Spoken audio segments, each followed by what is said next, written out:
Here we are. Oh, this camera. Hello, hello. Good This evening, camera. All everyone. right, I'm moving it. Sorry, Maura. It's okay. Thumb, thumb, thumb. It's okay, she said, like she didn't mean Thumb, thumb, thumb. it. It's okay. Sure. It's fine. It's fine. All right. Hey, everybody. It's this time. It's the time for the show. It's live o'clock. It's live o'clock. How is everybody? We've already got several people here. We do. Olivia Grace. Tweep decided to cancel Tweep's movie to watch us What? live. Really? Oh my gosh. Going to see a Marvel movie, and then said, you know what? Never mind. I will delay. What is my. I feel bad. Like, I didn't realize there's still so much. There's Marvel movies still coming out. Yeah, well, a new one's out now. What is it? It's Captain America New World Order, isn't that what it is? I think it just came out. Yeah. Captain America New World Order? Yeah. Brave New World. Brave New Okay. World. That's a very different thing. Well, but I thought I think that New World Order was either was a working title or that's the title of something else that they're doing. Am I making that up, or am I just It's a or am I conspiracy just theory I was about to say, or am I about the just in the Illuminati. Illuminati? Yeah. But I'd be very surprised if they named it that. Mm. That's crazy. I love the Captain America movies. Yeah, yeah. Did you see the last one with oh, not the last one. Yes, It was probably. the TV series or the on Disney Plus with what's his name? I can't do names right now. But I It didn't have Captain America in it. It had the Falcon new and Winter guy. Soldier? Yeah, Falcon and Winter Soldier. Yeah. Yeah, that series was meh. I didn't love it. Really? I thought it was pretty Yeah. good. I didn't love it. Hmm. I love those two, and I like those characters are great, but the series didn't hit for me. Yeah, I mean, I totally get it.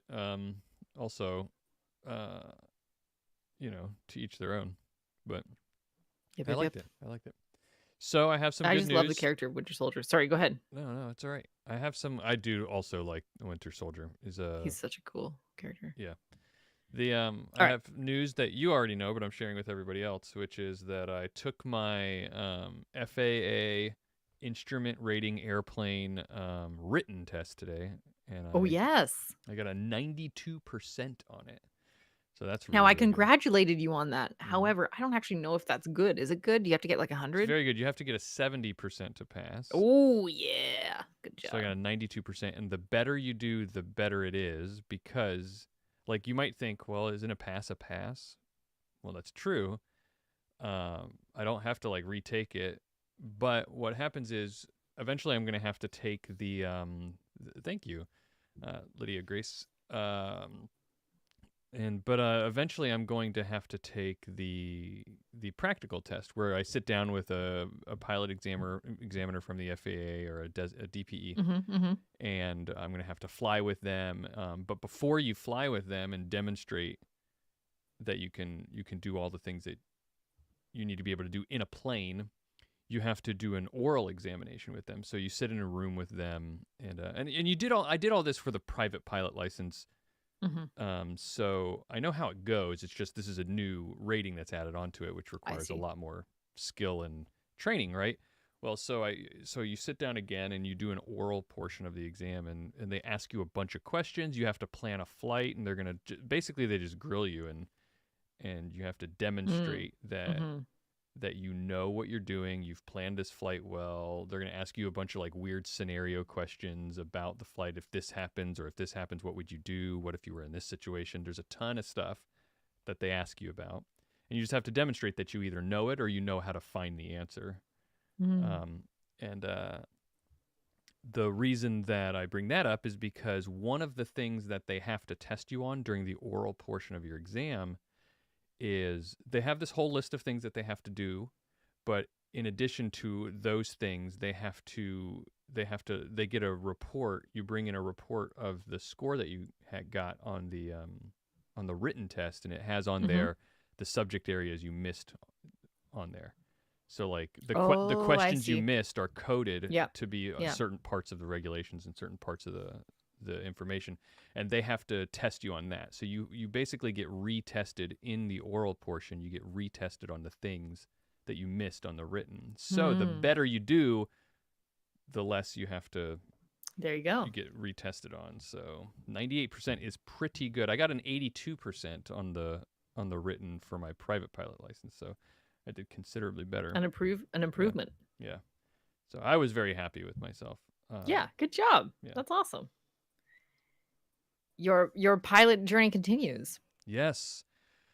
Man, I'm hoping in just a couple of moments. I'm hoping before we go to Vegas that I'm going to actually be finished with this Yeah, yeah. whole thing. That would be a nice thing to celebrate while I'm there and not have to be thinking about it. But it's at this point, because I've taken the written exam, at this point it's just fly enough hours and then get the exam scheduled and hopefully pass it. I failed the private pilot license practical test the first time I took it. Uh-huh. I had to take it twice, so I'd be fine if I failed it and had to take it again. I mean, it's not cheap to take it again, but Yeah. but Yeah. whatever, it is what it is.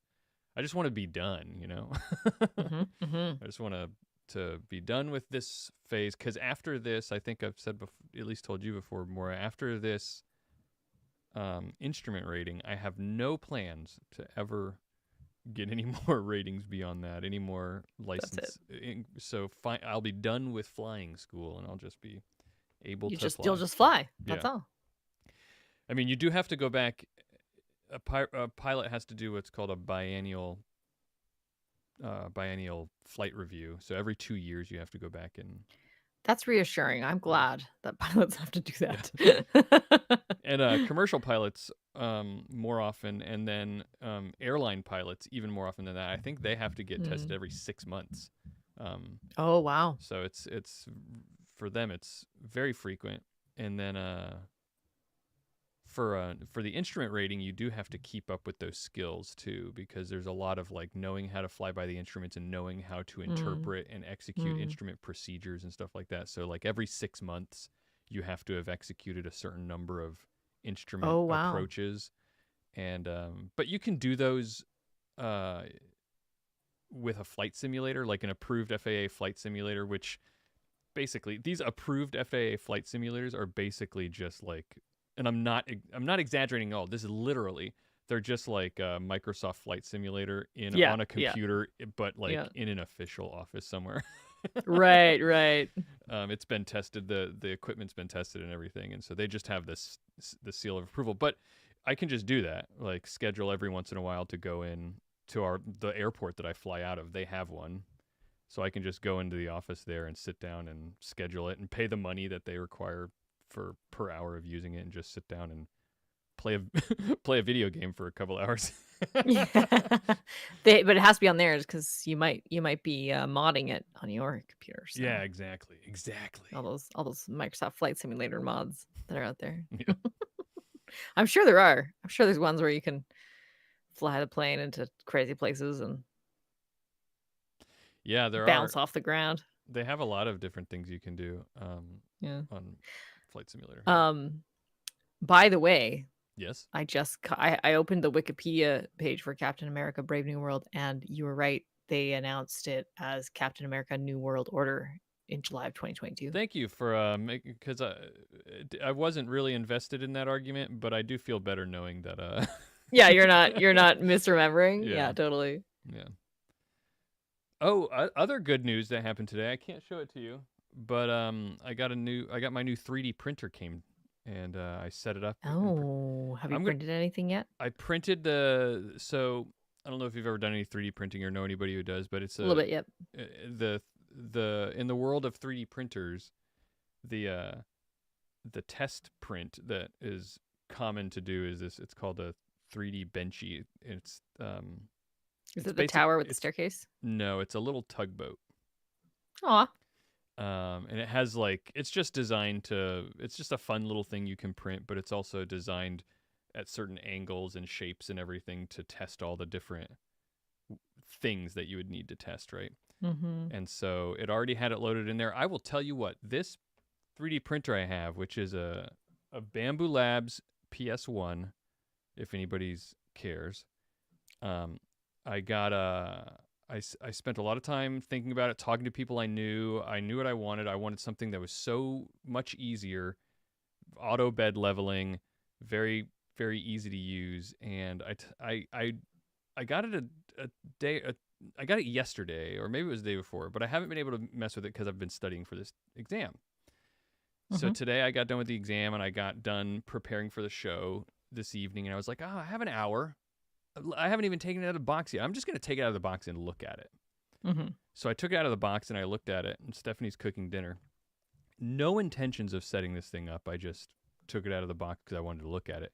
Before dinner was done, I had it completely set up and I had printed the first thing I was Oh, wow. like. That's how easy this thing is to use. Nice. That's awesome. And it was great. Love It was that. great. I've done 3D printing before years ago, but I just got so frustrated with it in the early days of 3D printing that I just did not have the time. You were constantly fiddling. I wanted to print one thing, and I would spend hours trying to Oh, level no. the bed, getting the heat right, making things stick and everything. This thing, it just went, you know. Do you remember the first time you saw a 3D printer? Mm-hmm.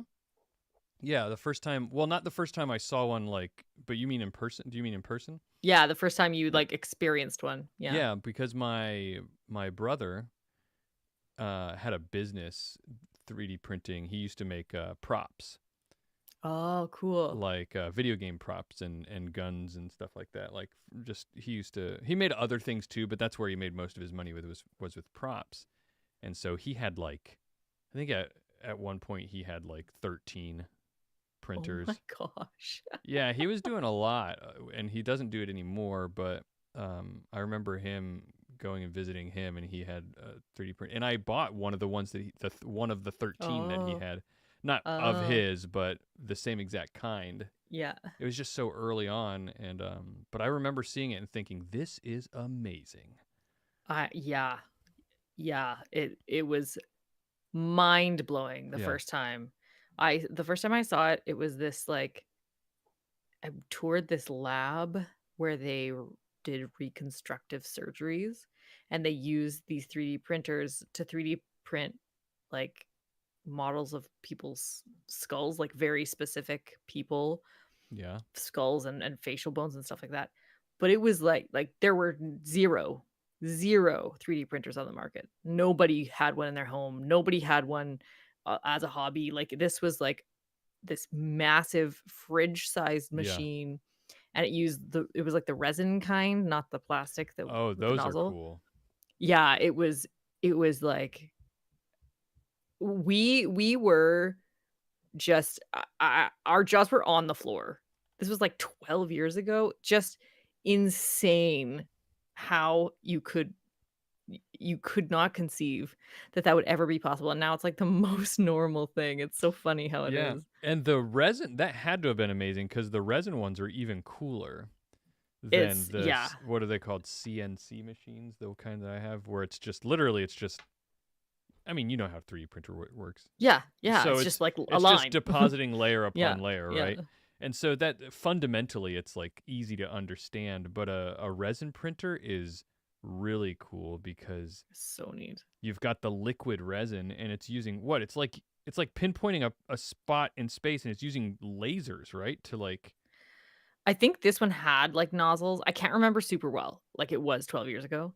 Uh, but yeah, it's because they made that this was sort of one of the other classic prints is that it looks like a rook, but it okay. has a staircase on the inside. And the reason they make that one is because you can't make it with a mold. You can't make it with a plastic mold. Oh, I And see. so they showed us, they're like, "Look, you can't make this with a mold." And we were like, "What?"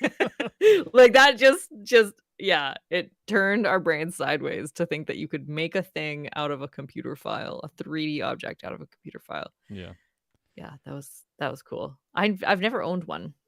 I've done a little bit of printing, not very much, They're but a little very bit. very cool.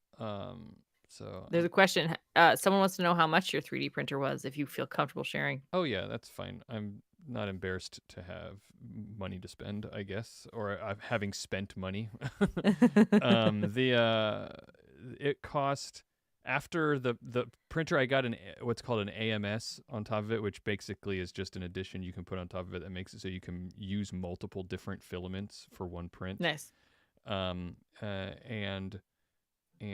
I got a couple of spools and some other little doodads, but it amounted to not a lot extra.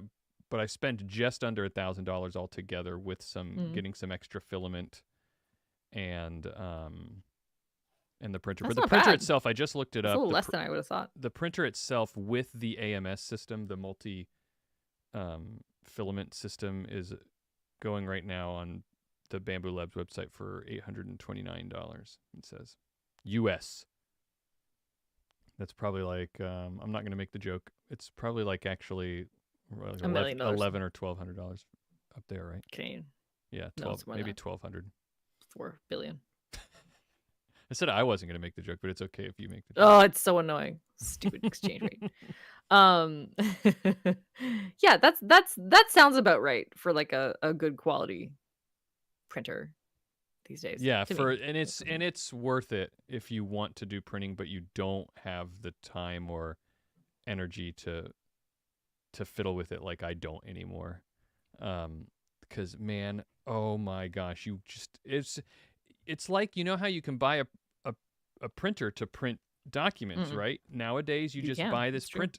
It is something you can buy, but you buy them from the store. You bring them home and you plug them into your computer. Well, now you don't even plug them into your computer. You just plug it into power, and then you print something, right? You just mind meld. Yeah, it's almost like that, right? Like that's how simple it is. Truly. Like you can even the world is magic. Just get on your phone and then print to this new printer that you got. Yeah. But it was almost like that. Like it even has an app. So like, so I can see what's going on with the printer on the app. I can see how far along it is, what the temperatures are, all that kind of stuff. And then they have their own marketplace for. You don't actually, I say marketplace, but you don't actually buy anything. It's just free prints that people put on there, free models. I can go on there. I can see something that somebody put on there. I'm like, ooh, I want to print that. I can download it into the app with my phone, send it to the printer, and then have it print. So you could just be like picking up your kids, do that, and then I don't know. come home to a newly printed thing. I might have to be on the same Wi-Fi network. You know, like I'm gonna guess there's a way that you can just do it I'm sure remotely. there is a way. I bet there is. I guess I guess there's a bit of a fire risk. Minor fire risk.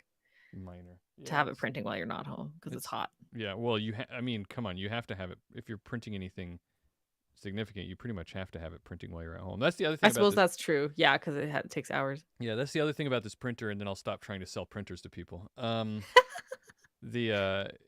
And I guess lots of printers do these things now. It's just I've been out of the 3D printing game for so long, right?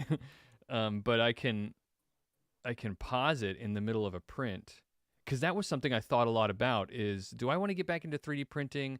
At one point, I moved the printer into the garage because it would make a bunch of noise, and I podcast, I record audio, right? Like, so I can't have that happen. So, and then that would just, you have temperature issues, all this kind of stuff. But this printer does really good at mid-print. At least I've been told. I need to test it.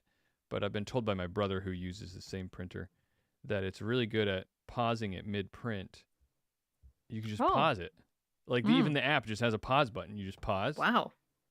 And then you pick it back up later, which 3D printers back when I was doing it before were not very good at that, because the nozzle, it gets very hot. So if it's gonna, the controlling the temperature of the filament and how it's deposits and stuff is very important. So it just, when you stop it in the middle of it, it used to not handle it very well, but apparently it does really well with that now.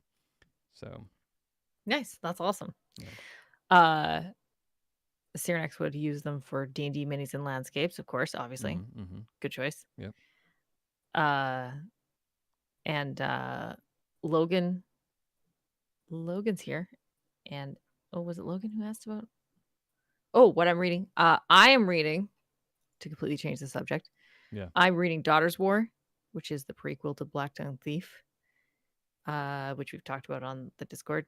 So it's the same universe, and it's really good. But I like lost it. I mean, it's around somewhere. I borrowed it from the library, and now it has vanished. So I'm like 3/4 of the way through and just sort of wondering where my book is.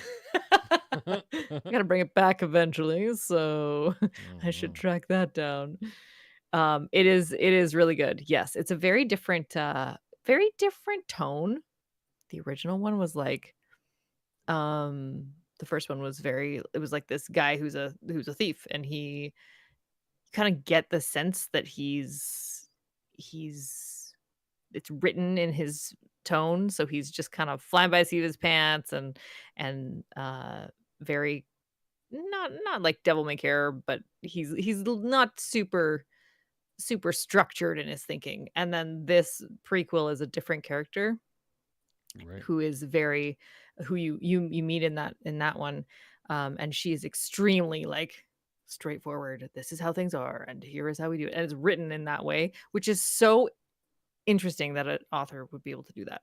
I think that's a really difficult skill to have, to totally shift your tone between characters like that. A lot of authors don't do that, really. Like, when you read a big fantasy novel and it's like this character, George R. R. Martin, like you'd get like a one character and then completely go to a whole part of the world, different part of the world with a different character, but it felt the same. Like he wrote it the same, more or less. Yeah. This is very interesting. Cool. I don't read anything but science news anymore, so. Have you ever been a reader? I used to read a lot, yeah. Yeah. Stephanie's gotten really into reading. She's reading Dune right now, which is making me jealous. I tried to read Dune, but it's just, it was a lot. Yeah, that's what I hear. It is a lot. Yeah. It was dense. And then I lost interest. All right, I'm ready for a podcast if you are. Do you have anything? Let's do it. Oh, we already know. A podcast? Is that why we're here? Yeah. I forgot. We already know how we're going to do the top of the show, right? Yeah, we already talked about that offline. Yeah, we have some stuff together. I have to grab some notes. I actually have paper notes this time, also. So weird. Grab those real fast. They're in the other room, and then we'll get started. George R. R. Martin was a co-author on a scientific paper. Which paper?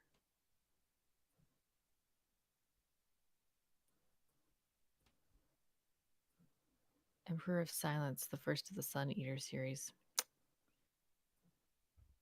I don't know. I am not familiar. I'm also still working through the Murderbot series. I'm on book 6 of 7.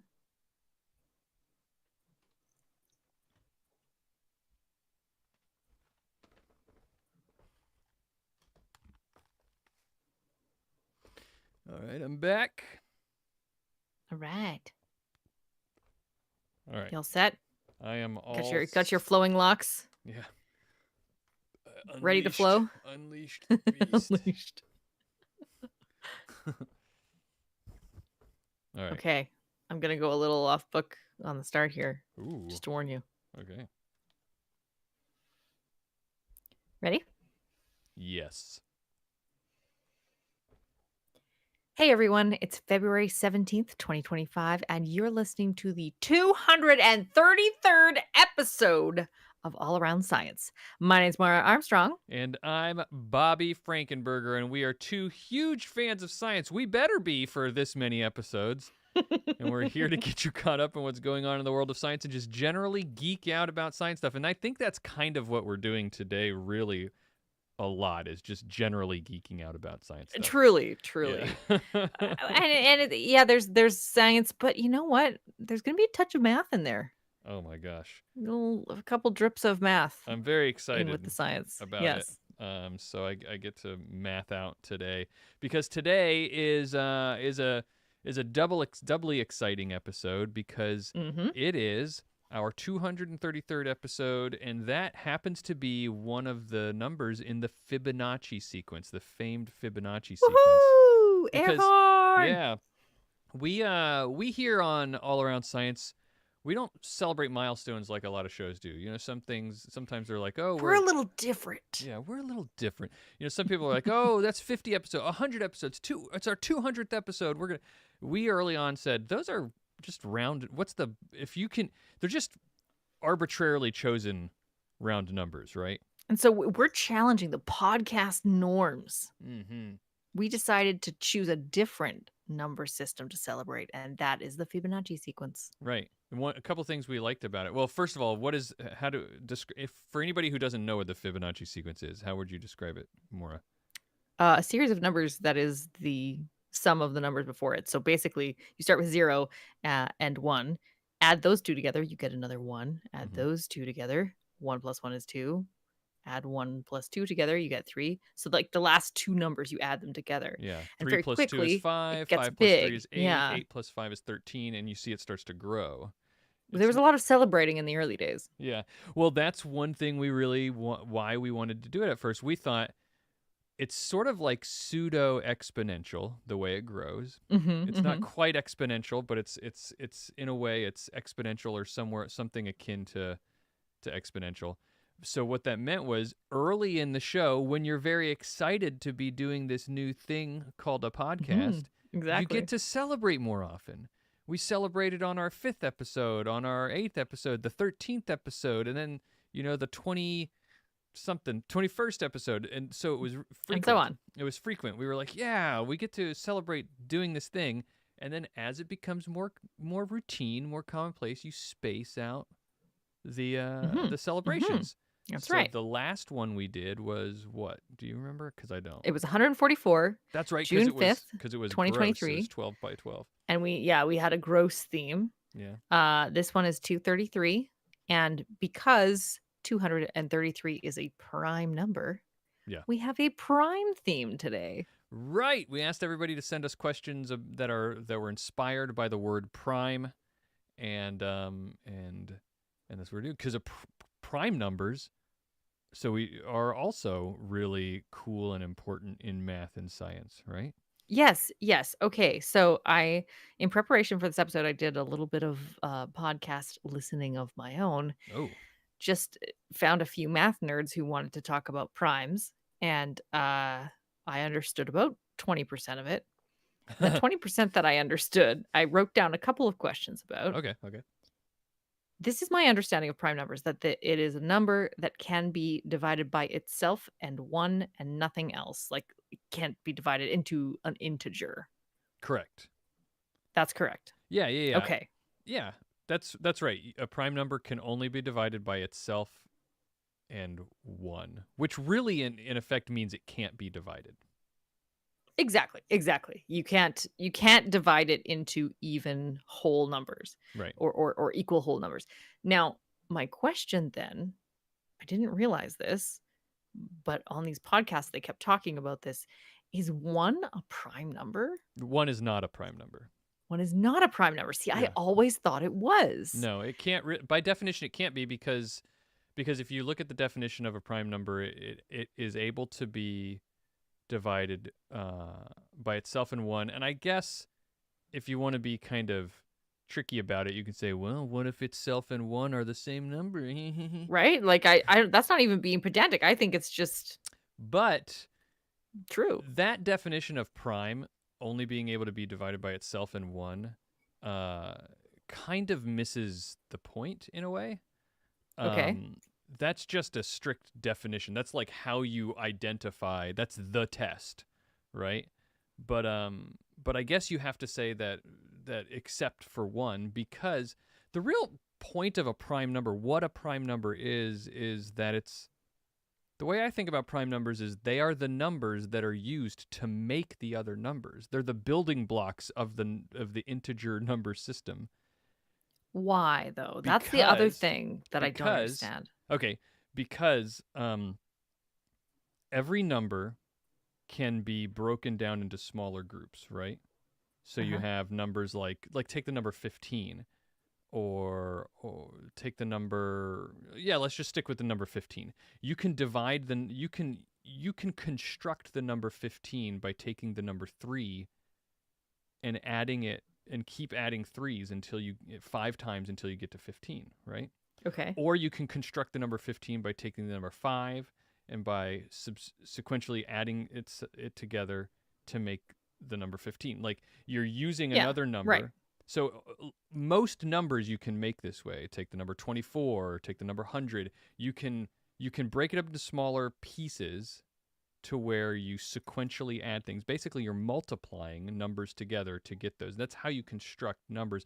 Geometrically, it's great because you can represent these numbers by shapes. So by like rectangles or squares, right? I guess so. My question though is, why does that matter? Like, you can take a prime and add two numbers together to make a prime? Like, Well, that's because of the fact that division and multiplication are such fundamental operators in mathematics, right. you can manipulate numbers in all sorts of ways using addition and multiplication, or addition and subtraction, multiplication and division. In fact, many of the operations that we use that are more complicated than that are fundamentally just like variations on addition, right? Like multiplication is just Right. Repeated addition, an exponent. Adding things a lot of times. Yeah. Yeah, raising something to an exponent is just adding things a lot of times. It's just a shorthand way of doing it a lot. So you can do this with lots of numbers, but prime numbers are unique in that you can't do that with them. You can only add them together to make other numbers, but you cannot break them down. And because of that property of them, it allows them to be used in many different sort of mathematical ways to demonstrate or to like different kinds of like what's the word I'm trying to think of, it's not equations. I mean, it is equations, but it's functions? Like laws and proofs and whatnot. There are rules that you can establish that depend on prime numbers, and it's because a prime number cannot be subdivided. So it's like, think about it as being like a very reliable number. You can't split it apart. So it's the Thomas the Tank Engine of numbers. It's very reliable. You know that. Here's an example just off the top of my head, and then we can move on to maybe answering some questions, because that's what we're going to do today.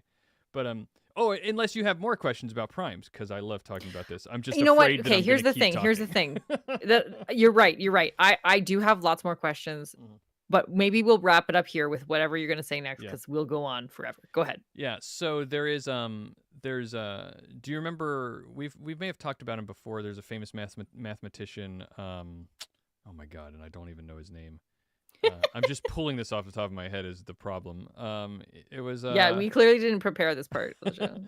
It was, anyway, it doesn't matter what his name is. He's a famous mathematician. Fermat. You've heard of Fermat's last theorem before? No. Okay, so forget that. That's not important. There's this famous mathematician called Fermat. Fermat. And he's done a lot in the world of math, but he had this other theorem called Fermat's little theorem. That and it had to do with primes. And basically he said, if you take any number x and you raise it to a prime number, so any number like 12. So like 3 to the power of 3? Yeah, well, yeah, sure. If you raise a number to the power of x, or if you take the number x and you raise it to the power of a prime, and then you subtract, and then whatever that answer is, you subtract x from it, then the answer that you get will be a multiple of that prime number. Oh, okay, cool. Okay. So that makes sense. Yes. So, if let's use your example, let's 3 to the power of 3, what is that, 27? Wait, yep. And so 27 minus 3 again, because you have to subtract the x out. You just happen to use 2 3s, but it still works, because that's how math theorems work. It has to work. So 27 minus the 3, you get 24.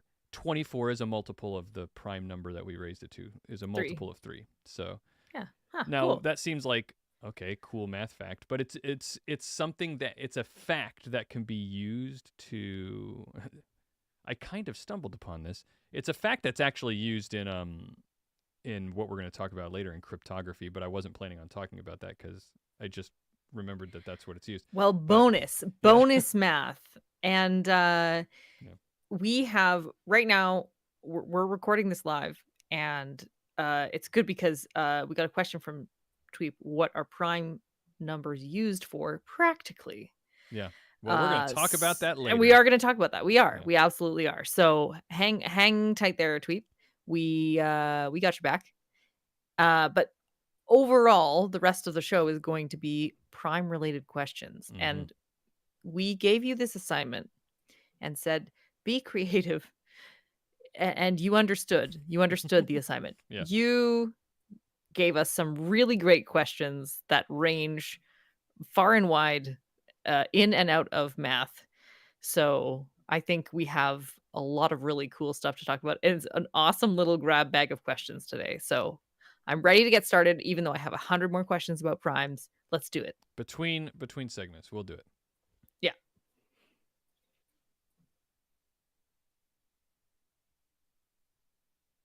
Why don't we jump into the first question, and instead of doing what we always end up doing, which is I'm answering the question, so then I ask you to ask me the question. Why don't you just I'll just start. it I'll and just jump ask me in. the Yeah, let's do question? it. Yeah. Okay. Did we get all these from Discord? Yes, they're all from Discord. I can't hear you. Sorry. Yes, they're all from Discord. Sorry. Okay. Our first question is from BioCow. I've always been told you can't paint directly on certain surfaces. An example might be metal, because it's so smooth, there isn't a lot for the paint to stick to, so it's likely to flake off easily. Primer to the rescue! First, paint the metal with primer so that the paint has something to stick to. Problem solved.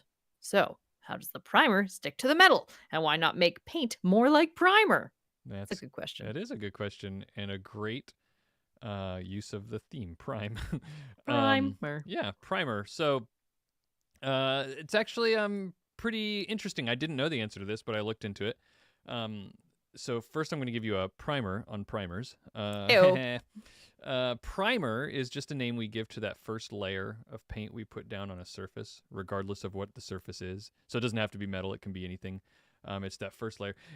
I should clarify, it's not the first layer of paint, because primer is its own thing, but it is what we put down to prepare a surface for paint, just like BioCow prepared this. And there's lots of different primers for different surfaces, and they're all used for different things. So sometimes a primer helps paint stick to metal and glass surfaces, smooth surfaces. Sometimes a primer smooths out an uneven wooden surface before you put paint down. Sometimes a primer is designed for blocking moisture and odors. And so there's lots of different reasons that you would make a primer. The main point of the primer is just to prepare the surface for applying a coat of paint. Right. Primes it. Yeah, it primes it for painting. It gets it ready. It does that. It's the first step, and that's why it's called primer, right? Like prime meaning start or beginning or first. Start, yeah. Okay. So primers are made from a mixture of 3 main components: solvents, resins, and additives. Okay. The resin, we'll start there. The resin, what it does is it provides the adhesion to the surface. It's what makes it stick. Makes sense if you know what resin typically is like. It's like a sticky substance, right? The resin will penetrate into the surface imperfections to make a better bond, so it can sit down there. Also, it will penetrate into there to smooth out surfaces if that's the kind of thing that it's doing. But the point is, it's there to create the adhesion. It really gets into those imperfections on the surface and makes it stick. It also seals the surface so that stains and odors won't make it through, and provides the primer with its durability. So it's the strong resin that keeps it stuck there. Got it. The other things that are in there, additives. Additives can be lots of different things, and I'm not going to cover them all. Yeah, it's pretty general. Yeah, it's very we added things in. additive. It's just things that are added, and they're just chemicals that change the chemical properties of the primer to give some sort of characteristic that you're looking for, right? So it might make it better at bonding to specific surfaces. Hint, hint. Metal primers. It might make the primer faster drying. You can add fast drying additives or give it a smoother flow so it paints on more easily, because as I told you before, the resins are sticky, so sometimes primers can be thick and hard to smooth out or to paint on, so you can do additives to make it easier. Lots of different kinds of additives. The last component are solvents, and basically solvents just dissolve all these components together into one thing, right? Okay, so that you can then put it on. And also the solvent typically evaporates away after it dries and leaves the stuff there to stick. So some examples are there are primers that are used for porous surfaces like drywall, softwood, concrete, and brick. These are typically latex primers because they will fill in the uneven surface and make it smooth for painting. Okay. There are outdoor primers that are typically oil-based because they create a really durable, hard finish. They have more additives than other primers in order to allow that to happen. They make them less likely to flake because you want it to be durable for outdoors. And they're resistant to temperature fluctuations. Those are all about the additives. Now, metal primers, which is what we're finally trying to get to, right? BioCow asked about metal primers. The way that the metal primers are able to stick, whereas the paint can't, is because the additives that are added to the resin to give it much more stickiness. It's just more sticky, honestly. It is. If you paint with primer, like if you roll on some primer and then you touch it after it's dry, it does feel stickier than regular paint. And metal primer especially so. It's just it has the chemical property of allowing it to stick more. It's just stickier than other ones.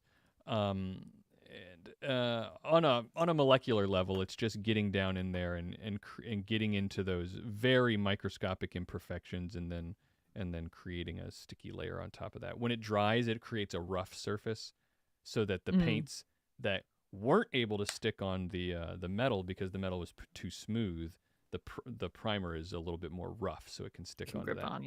Also, there are other additives in metal primers that help to prevent the metal from oxidizing or rusting, which would make the paint come off, right? If it rusts underneath, then the paint will come off of that. So there you go. It's that simple, really. But it was cool I didn't know there was such variability in all the different kinds of primers. And the reason you don't he asked, why don't you make paint more like primer? Well, because you want the paint to be nice and pretty and smooth and it to be like the paint, right? You don't want it to be sticky. You don't want it necessarily to be rough. But some paints are primers also. They put things in it to make the paint act like a primer all at once. You can just go to the hardware store. You can get the paint and primer together. You may not know this about me. I was once a professional painter. I did not know that about you. It was like a summer job. It was like a house painter? House painter, yeah. Wow, that's yeah. That's cool. So I know like a little bit. It was a long time ago, but I do have noted that when I did that job, you kind of primed all the time. You had to, especially like there's stain blocking primer, where if you were painting on like old wood, you would want to, it would like leak through and make it look yellow and gross. And all these primers that we would use, a lot of them are gone. Like people just use the combo. A lot of the time now, it's the technology has changed quite a bit. So there are a lot of paints that are combo paint primers, and it has shifted over a little. Yeah, it's just gotten really good at allowing those pigments to not interfere with the other chemistry that's going on with primers. So cool. Thanks, BioCal, for the question. Our first prime question. Prime.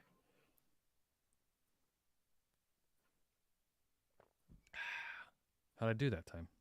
I did it. You did it. That was amazing. I think I did all right with time. Peek behind the curtain. I've been getting very frustrated with how much I talk lately. Doing your best Yeah. to keep things Concise. apace. Yeah. Mm-hmm. Do you want to jump into the next one? Yeah, I'm ready when you are. Well, we do have a lot of questions, so Truly. can't necessarily vamp between all of them. All right. Well, I'll do the same for you that you did for me. Ready? Mm-hmm. Maura, I've got a question for you. Well, I don't have one. BioCow does. BioCow. BioCow again. Hooray. Jeez, BioCow. What a rock Hogging star. up the start of the show here. Okay, BioCow's question is, good day. I like that. Good day. I have a question for the Prime show and a little for Valentine's Day about prime mates. Not the order, but finding the optimal mate for an animal. I always hear about zoos working together to breed endangered animals, and a few times I've heard discussion about some animals, maybe pandas, that are hard to find compatible mates for, not just biologically, but also temperament and compatibility. So I know there must be some sort of research they do before just tossing two animals in a cage together and cranking the berry white. I'm curious if there is any information on this process. Happy Valentine's Day and a happy sciencing. Yes, it is the day. We're recording this day before Valentine's Day. So it's true. It's true. Happy Day, Valentine's Day to all of you listening live, and I hope all of you listening later had a great one. Yeah. I am so appreciative of this question Yeah. because it brought me into the fascinating world of how zoos manage their animal populations. Yeah. And I messaged Bobby and I was like, this is so interesting. And there's a strong risk that no one else will find it interesting. So I am easily interested. I'm like the opposite of easily bored. I find everything kind of like at least a little bit interesting with few exceptions. I think you're in good company with our audience, though. Good. But the problem here is this is related to my day job, right? Oh. Zoos, museums, and science centers, we share similar goals for education and entertainment, right, and have some similar like structures of how things are set up. But this particular structure that I'm about to tell you about, there's no analog in the science center world. Okay.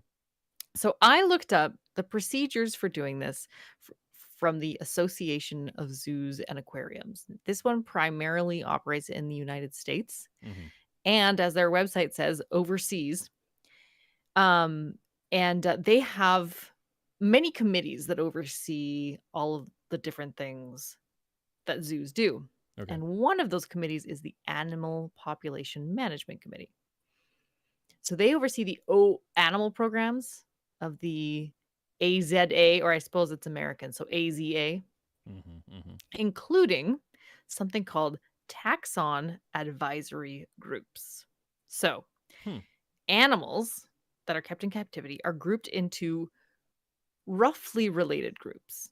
Okay. And this is why it says taxon advisory groups, because it's not like a family of animals or a specific species. Taxon is like, it's not so specific as that. Yeah. Taxon is a very general way of saying a grouping of animals. Yeah. So for example, they have amphibians. Oh, okay. Is one taxon advisory group. Another one is parrots.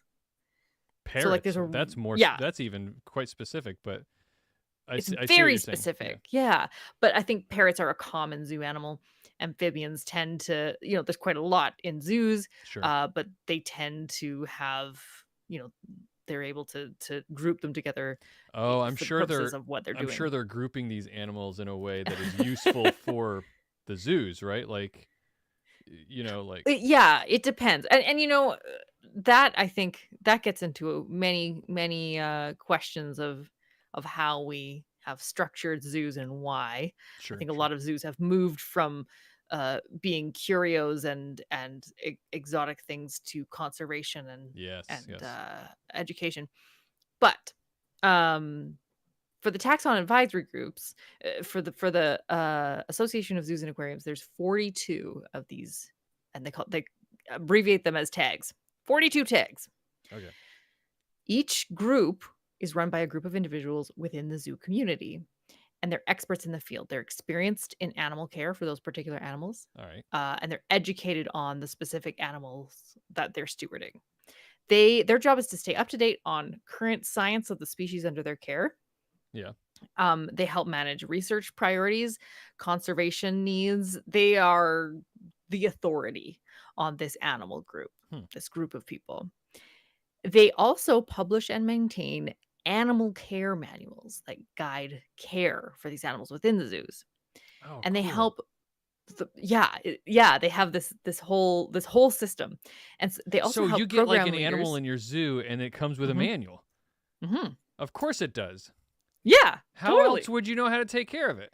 Exactly. But I Exactly. never thought And about that.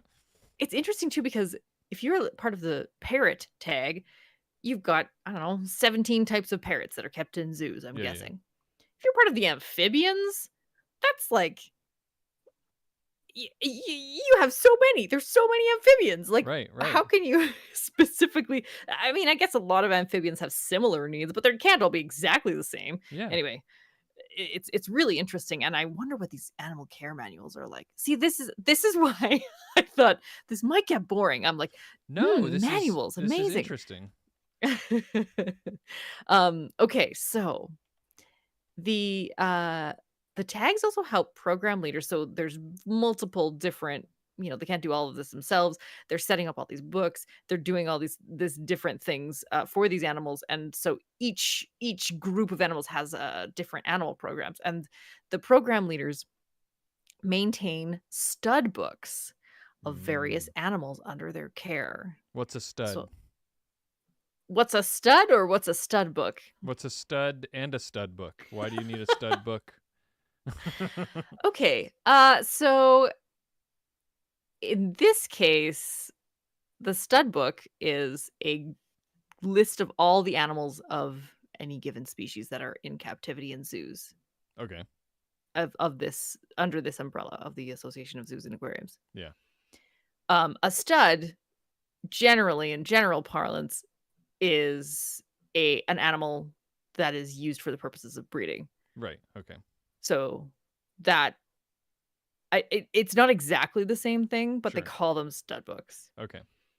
And I think usually stud books are male animals most of the time, or like a stud, sorry, is usually a male animal. Okay. Um, so each of these species will have a stud book. So it's a categorized list of all of the different individuals of a specific species that's in care. And they also have a program called the Species Survival Plan. And this right here, the species survival plan with the use of the stud book, is where the magic happens. Okay. So this is run by a coordinator, and I couldn't quite tell, but it seems like a lot of these people are volunteers No. who do this. Really? Yeah. I think like they may have full-time zoo jobs, but like this is not part of their job. This is like a volunteer thing. Okay. Pro Um bono. yeah. So the species survival plan coordinator, if there is a plan for a specific species, they have to pull together several pieces of information in order to set up a potentially amorous encounter between two Right. animals. Right. So they need their stud book, their animal tinder. It has all the information on every living captive animal of that species, at least within that association. There's a stud book keeper also. This is a separate person, a stud book keeper. The animals have a rider. So it's basically a list of wants and needs from the facilities that are going to be hosting the animal. Mm-hmm. So they have very specific needs for each of these animals. A list of animals to be excluded, because it's really important that they're the right age, the right sex, Oh, that right. they're in good health and genetically diverse. Right. Yes. So no siblings, no cousins. You want to make sure that you are breeding with individuals that can create genetically diverse offspring. And another thing, I don't 100% know what this means, but the document I found said potential pedigree assumptions for animals whose parents are unknown. So I assume that animals that are from the wild or didn't have good records, they're trying to figure out what they know about where they came Right. from. Okay. I'm guessing. Okay, so when this all comes together, they transfer one animal to the other and see if sparks fly. Yeah. Okay. Here's the problem with bringing animals together to mate is that there's a lot of timing involved. Many animals don't reproduce year round. Right. So they have to set up conditions that are similar to what happens in the wild. And this is will also change as research changes. So that's also the tag's role. They have to know what the research is, the current research about mating habits about Yeah. these animals. And some animals have vanishingly small windows. Female Pallas's cats are usually only fertile for a maximum of 46 hours a year. Oh my gosh. Yeah, they've got 2 days, barely 2 days to get these animals together. Are they all? Do they all have a different 46 hours, or is it like all over the world for those 46 hours? That's a good question. Um, I think a lot of these are brought on by the environment. So it depends where they are in the world Makes and what sense. the environment feels like Makes for them sense. and how good that zoo is at sort of mimicking their natural habitat. Um, but some animals have the opposite problem. Some apes go on birth control. Oh, because Yeah, they because just they can't be stopped. well, yeah, I mean, they're like humans, right? Oh They yeah. they just keep reproducing all the time. And it's actually the same birth control that humans take, Really? which is crazy. Yeah, yeah. Wow. So they want to slow them down. So the timing is key. They have to make sure that animals are fertile. Hmm. They also have to be eased into it because you can't just throw two animals in a cage and be like, but Yeah. Barry White has Yeah. biogas in. So what they do is they have these structures they're called howdy gates. It's Oh. so cute. They they have these little like a chain link gate, Yeah. and one animal's on one side. The new animal comes in on this one side, and then the animal who lives at the zoo is hanging out in their enclosure. And they have the ability to see and smell each other. Like And getting for to know each some other first. yeah, yeah, it's a first date. Yeah. Uh, so the keepers have to watch for specific behaviors that indicate animals are or are not into each other, Yeah. and that's different for all of them. I found one article that talked about Andean bears, and I'm going to quote this one keeper who said that when the females don't want to see the male, they'll charge the gate, huff at them, things like that. But when they do, the females will sit calmly, they'll sniff, they'll try to lick the nose of the male bear or try to touch them through the howdy door with their paws. Aw. So, yeah, it's very, very cute. Um, so if the howdy door introduces them, they seem to like each other, and things go well, you may end up with a few little babies. But it doesn't always work. Yeah. There are some uh, that are notoriously difficult to breed. Some animals are notoriously difficult. Cheetahs are one. There's like a 20% success rate. They're really not very easy to breed. White rhinos, who famously the last male white rhino died a few years ago, Yeah. without success. And giant pandas are very difficult. It's very difficult to get them to breathe, although they breed rather. Although they have had a lot of really successful rounds of panda births in the last few years. So And some they've solved animals, some of those like problems, eels, but we don't even know how they we don't reproduce know. at all. How does it even happen? We don't even know. Yeah. But thank you for that question. I loved finding this out.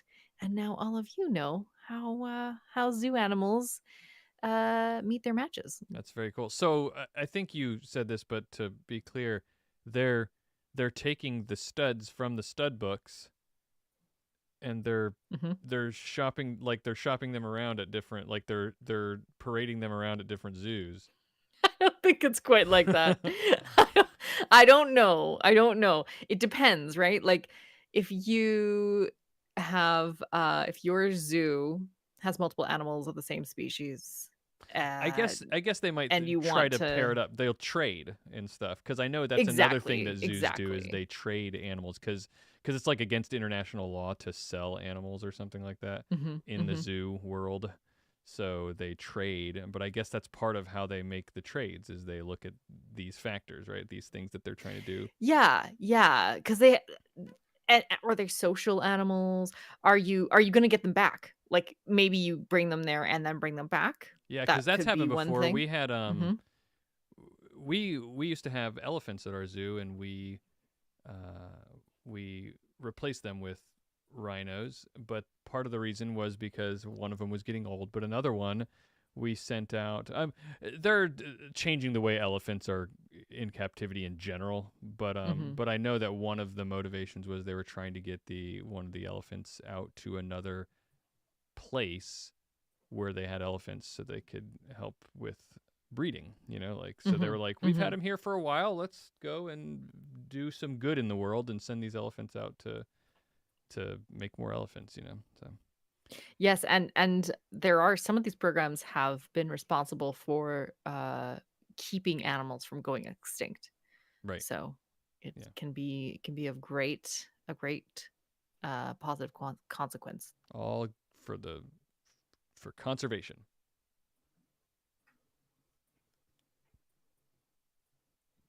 Oh boy. Chat's had a fun time there. It's got Chet got saucy, or at least they're Mm. joking about Animal us being saucy. brothels, the Banderella. Oh. Yeah, Oh my goodness. different zoos specialize in different animal conservation efforts too, and Mhm. there's so much Mhm. cool stuff that happens at zoos that we don't see. And but I Logan's go ahead. going into the animal care manual industry. Sorry. No, Did yeah, you hear how they're all volunteers though, Logan? That's maybe not great. I should get someone from our zoo to talk to us here in the zoo we have here in Columbia. I love that idea. That would be amazing. Yeah, They can tell us more about the animal care manuals.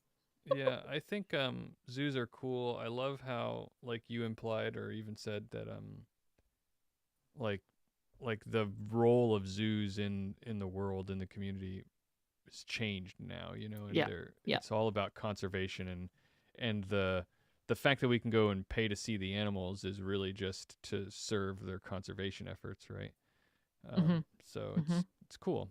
It's neat. It's good. It's a good change. Yeah, it is. Well, if you thought that was funny, let's talk about Oh, something. preschool at zoo. We have that at our zoo too. Oh, our zoo It has shows up one the of those too. parent. Yeah. I love that. I love that so much. Hmm. Rock We have a good zoo. sandpiper. Oh my gosh. Y'all are silly. Y'all are silly. Okay, ready? Yes. Our next question is from Cyrenex. Hey. A common point of contention between Autobots and Decepticons in the original anime is the acquisition of Energon, an energy source for Transformers. My question is, if one Energon cube takes 1,000 barrels of oil, and assuming the energy conversion rate is similar to turning oil into diesel fuel, how many Energon cubes would Optimus Prime need to consume to sustain himself if his energy requirements are similar to his semi-truck form running at a constant 40 miles per hour? Excellent Prime question. I We love could this not Prime get question. through this episode without talking about Optimus Prime. Yeah, this is yeah. It's actually a very simple one, but I loved answering this question, Cyrenex. The question is that one Energon cube would equal about 81 days of operation for Optimus Prime. There we go. Next question. I'll give you the math behind it real fast, but honestly, you gave it to me all the information I needed, Cyrenex, and Yeah. it wasn't too hard. So I started with a semi truck at 40 miles per hour. Gets Mhm. approximately, I had to look it up, but according to I need to find my sources, right, but it was some official like like trucking industry Mm-hmm. website. They said that the average mile per gallon of diesel fuel at a cruising rate of 40 miles per hour is about 6.5 miles per gallon. Okay. All right. So if you do the math, 40 miles per hour divided by 6.5 miles per gallon means you'll get about you're burning about 6.15 gallons per hour of diesel fuel. All right. All right. 12 there are 1 barrel of oil gets you about 11 to 12 gallons of diesel fuel. So we're going to be generous That's here. it? Yeah, a barrel Wow. of oil is 42 gallons of oil, and it converts to 12 gallons of diesel fuel. Huh. So that means that every hour, a semi truck will burn the equivalent of Mm. 0.5125 barrels of oil, right? So Okay. if an energon cube, according to Cyrenex, his number he gave Mm-hmm. us is an energon cube is equivalent to 1,000 barrels of oil. That means that one energon cube would be 1,000 barrels divided by 0.512 barrels per hour is 1,951.2 hours, which converts to just over 81 days of energy operation for Optimus Prime with one energon cube. There you go. Easy. Wow. Energon cubes are far superior to our current energy technology. Yeah, well, I mean, how you gonna? I don't know enough about Transformers to know how energon cubes are acquired or made, but That's true. I don't know either. I suppose if it took 1,000 barrels of oil to make an energon cube, then you're still yeah, we back at need to square know one. the end-to-end carbon footprint on energon That's true. cubes. Yeah, Yes. Are they nuclear? yeah. Solar? I don't know. I don't know. Hydroelectric? Who knows? More research is needed. I will leave that to you, Cyrenex, because you clearly have the resources to research this in the original anime for me. All right. Well, Bobby, that was a quick one. So Yeah. I've got another one for you. Oh. This one comes from listener Mora. Oh. That's right. I've heard of her. I had a question for you, Mm. and I listen to this podcast every week. Mora says, I have a question for Bobby to answer because he once explained this to me and I think about it frequently. How are prime numbers useful in cybersecurity? Oh man, and you knew this question would be a trap for me. Yes, I did. I set you up, but Yeah. also I think you explained this to me. It was a test episode or a very early one when you were a little uncertain about doing math on the show, Yeah. but Yeah. it's truly changed my view of how we encrypt things. I never Yeah. really thought about it before you explained this. So do tell. Yeah. So it's a really cool, fun explanation of something that we use all the time, and it describes why prime numbers are useful in a practical way. There is so I'm going to go through a couple like an analogy explanation for Okay. how this works, and then we're going to walk through an actual example to get sort of like hands on with how prime numbers are useful, Mhm. because and the reason is that it's difficult to really wrap your head around this if you're not like digging into the math. But I don't want to Mm. dig too deep into the math, so I thought just walking through a simple example would be at Okay, least sounds good. helpful.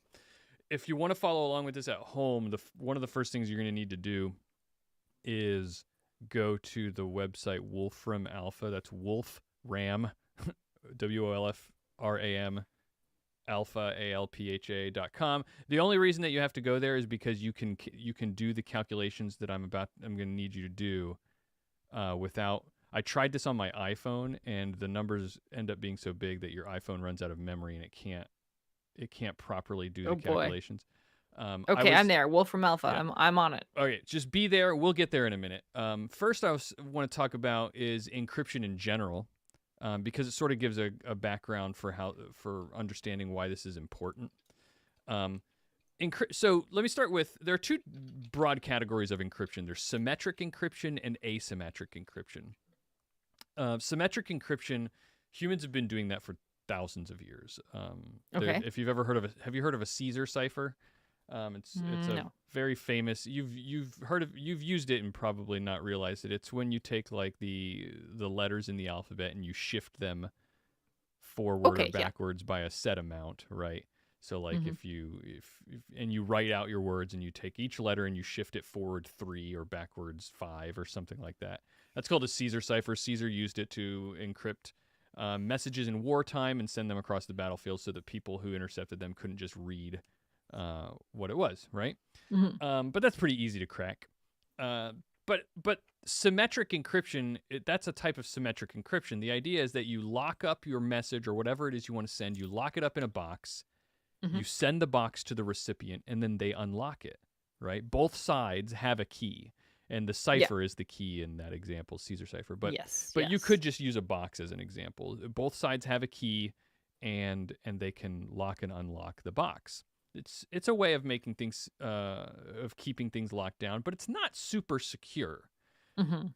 The Mhm. reason it's not super secure is because you have multiple keys. It's easy to lose a key or it to get stolen. Also on the internet, if we're using the internet and you want to communicate securely with someone new that you maybe don't know really well and couldn't have Mhm. set this up ahead of time, you need to send them the box and the key in order to be able to do this, right? Right. And Yeah. anybody could be listening and they could just intercept that key. Mhm. Also, there's a lot to keep track of. So if you're communicating with a lot of different people, like a bank, you need a lot of different secure transactions. Then Mhm. you have to manage a lot of pairs of unique keys if you're using symmetric encryption. And it's just a lot Yeah. to manage, right? So what about asymmetric encryption? What if instead everyone gets their own lockbox and key? All right, so let's Okay. think of a situation where everyone has their own special lockbox and key, and it's yours. It's a unique Mhm. key and a unique lock, and that's yours. All right. And so if you want to send a message to someone, like if I wanted to send a message to you, I would Mhm. say, Mora, I need you to send me your lockbox. Okay. Okay. So Yeah. I'm not going to put it in mine and send it to you. I'm asking you, Mora, send me your lockbox. Unlock your lockbox first and then send it over. And then Okay, what and it's empty at this point. Yeah, it's empty. You Mhm. unlock it, you send it to me. I put my message in it and then I close the lock and I send it back. Mhm. It's easy, right? And then you use your key to unlock it. But we have two different keys. We have two different keys. If you wanted something from me, or if you wanted to send me something, you would ask me to send you my lockbox because I can Right. open it. So I just unlock it, I open it up, I send it to you, and then you put something in it and you lock it and send it back. Because you don't need the Mhm. key to lock it. You just need the key Right. to unlock it. So Right. the idea here is that this locking and unlocking mechanism are they're inverse functions, right? You lock Mm. it and unlocking is inverse. But the key here is, no pun intended, the the fundamental principle here is that unlocking it is much harder than locking it, right? Right. Yes. Okay. So you don't need my key. I send you my box over, you put your message in it. You can lock it very easily. Yeah. Yeah. You've got the padlock. You just lock it very easily. But you Mhm. can't easily undo that operation. No, You I need can't. a key in order to be able to do that. So And what only if we you could have that. Yeah. So this has a lot of advantages. It's more secure, obviously, but also it's easier to manage. So like you could conceivably make a bunch of copies of that lockbox and still only need one key. Mhm. And I could unlock all these lockboxes, send them out to tons of people, and tons of people could lock up messages and send them back to me, and I could unlock Mhm. it. Right. So Mhm. it's easier to manage, and all that kind of stuff. All right. The tricky part of this whole thing is designing the box. Okay. Typically, that box is really just some kind of a cipher, like an algorithm. And the algorithm can't really be known to everyone, though sometimes it can be. But you have to design it in such a special way that the box itself is easy to lock, but very hard to unlock. And that's where the Mhm. prime numbers come in. All right. And the trick, like I said, is understanding that locking and unlocking are inverse operations. What you do is you create an equation. Your box is an equation. Your Okay. lock is an equation. and that equation encodes the data. Part of that equation needs to have a number, n, that is generated by multiplying two prime numbers together. All right? And then the inverse operation, the one that unlocks it again, needs to involve one of those two prime numbers that were used to create n. And the reason that this is helpful is because I can give you publicly the lockbox is the number n that was made by multiplying two prime numbers together. And I can publicly give you that. I can send that over the internet, and I can send that to you, Maura, because prime numbers that are multiplied together, like it's easy to multiply the prime numbers together and get a big number and send it to you, but it's hard to figure out what the two primes were that made that number. Right? Yes, so because you could get a product of two primes that is divisible by many, many, many numbers. Right. It itself will not be a prime. Right, exactly. So like if I tell you the number 143, for example, there are exactly two numbers that are used, two factors that make up the number 143, but you can't just off the top of you don't know that very easily. You'd have to test a bunch of numbers. Yeah. You'd have to test a bunch of prime numbers to get it. And if you make those numbers big enough, then the amount of testing you'd have to do to crunch the numbers to figure out what two prime numbers made it takes so long that computers can't do it in a reasonable amount of time. And when I say reasonable, I mean even in years. It could take thousands of years to so it's not helpful. Right. If you're going to steal something, that's an inefficient way to do it. Right. So it's all fine and well and good to say that, but let's see it in action. All right.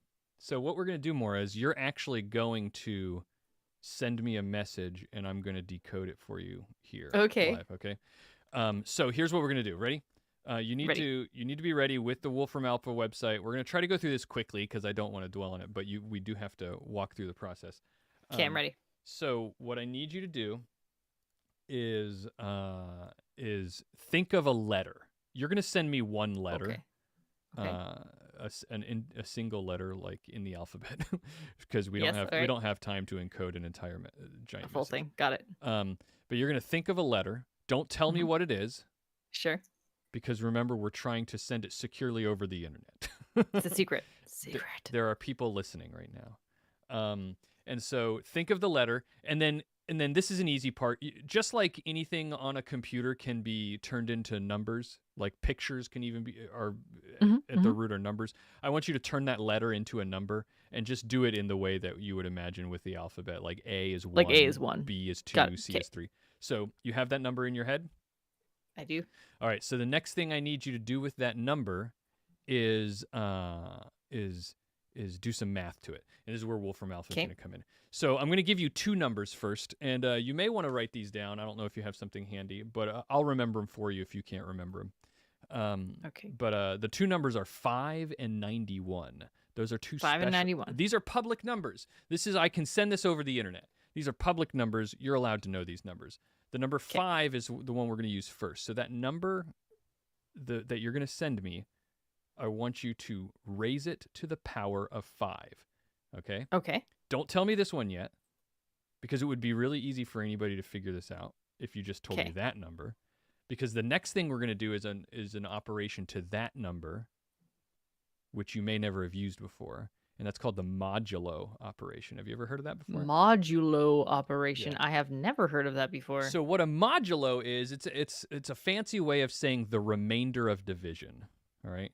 So if you divide a number and don't do it to decimals and you just do it with a remainder, the modulo operator gives you the remainder. So for example, if you had the number 21 and you did modulo 3, it would be 0. That's a bad example. So let's say if you had the number 23 and you did 23 mod 5, Well, when you can divide 5 into 23 so many times, and then you get a remainder of 3. So the answer of 23 mod 5 would be 3, because the remainder is the answer you get from this operation. Got it. All right. So what you're going to do is that number that you're thinking of that you want to send me, you've raised it to the power of 5, right? Done. Now, in Wolfram Alpha, the way you can do that is just type the number in, do the caret, and then 5, and then right after that, type the word mod, and then you're going to mod 91, all right? That's the other number, 91. Mod 91. So Done. yeah, your number, raised to the power 5, mod 91, and you should get an answer, all right? It is now safe. This is your encrypted message. It is now safe for you to give me that number, all right? Okay. So what is that number? Now, do you want me to tell you what it is right now? Because it's safe. You've encrypted safe. it. You've used encryption now, and it's safe to send over the internet. What's the number? 52. 52. All right. 52.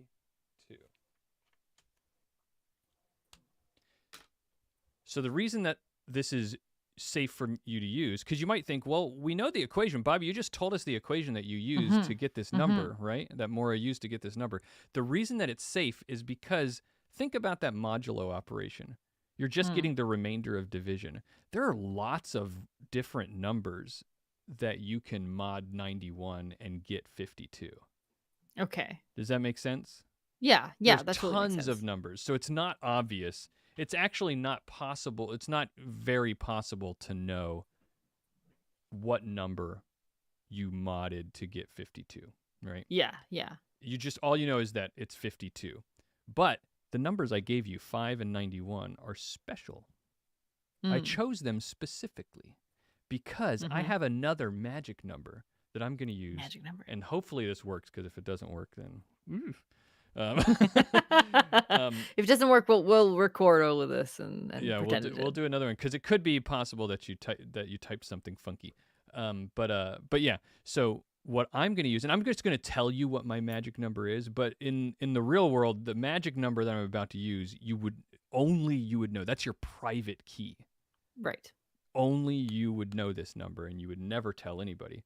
So I'm going to take your number 52, and what I'm going to do is I'm going to raise that to the power of 29. All right? Okay. This is why you have to use Wolfram Alpha, and you couldn't use the iPhone. Yeah, that's a big number. That's a very big number. I'm taking your number that you sent to me over the internet, I'm raising it to the power of 29, and then I'm going to modulo that also by 91.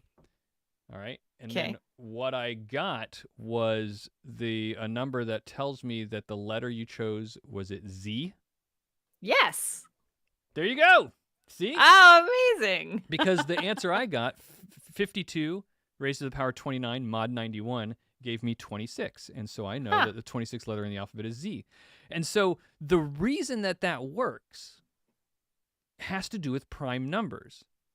The number 29 that I use to decrypt it is a special number. It's related to the number 5 that you use to encrypt it.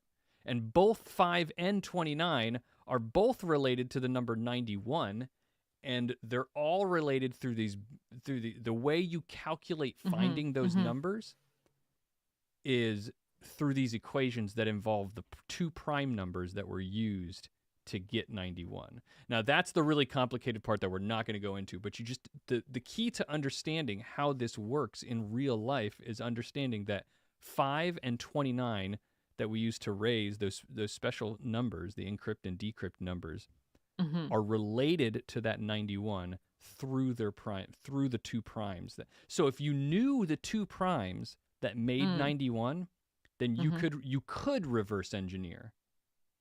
Right. And just so people know, if they want to learn about this and play around with the math themselves, the two numbers I used to get 91 are 7 and 13. Those are the prime numbers. Okay. And so a lot of these were arbitrarily picked. I picked 91 because I wanted to use two small prime numbers. In reality, in real life, the prime numbers that are used are massive numbers. Yes. Hundreds of digits long. And the reason because as you can imagine, they want to make it very impossible for people to be able to calculate what they are. But anyway, that's how it works. That's why prime numbers. I hope I didn't give an example like this the first time we talked about it years ago, Yeah. but I hope Yeah. that was illustrative of why prime numbers are useful That is for so encryption. cool.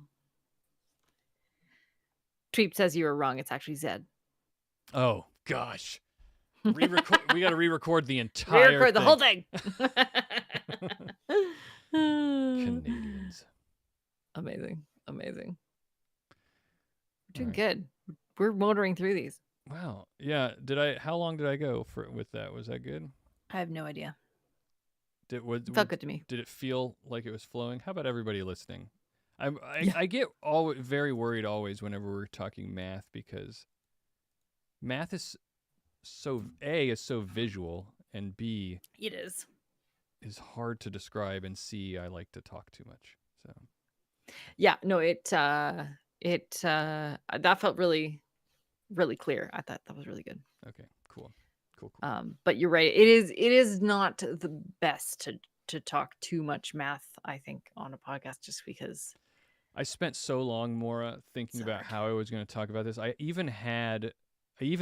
didn't come up with this. I won't take credit for it, but I found someone who gave an explanation for how RSA encryption works. Instead of using numbers and math, they used an analogy with color mixing with light.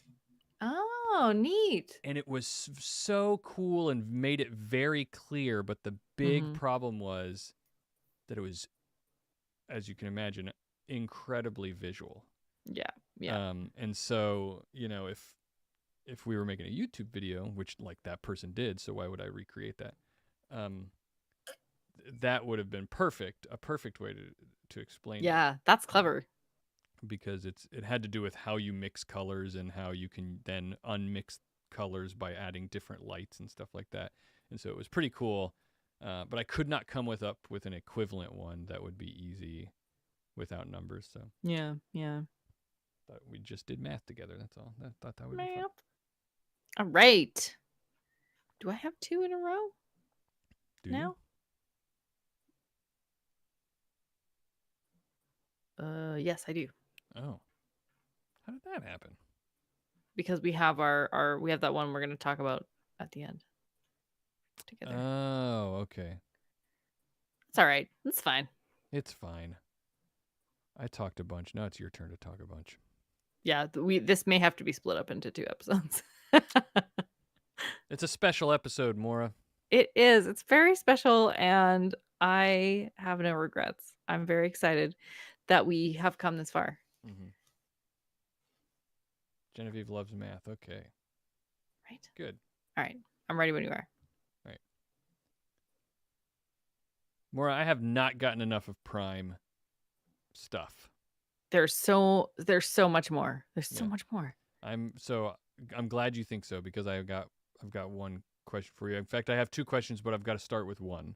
All right, let's do it. The first one is from Andy. Andy sent us a question, said, I also have a Prime question. Good, Andy, because we need them. Says, okay, so my 12-year-old son, along with many kids his age, are obsessed with Prime drinks. Not the energy ones. He has plenty of energy.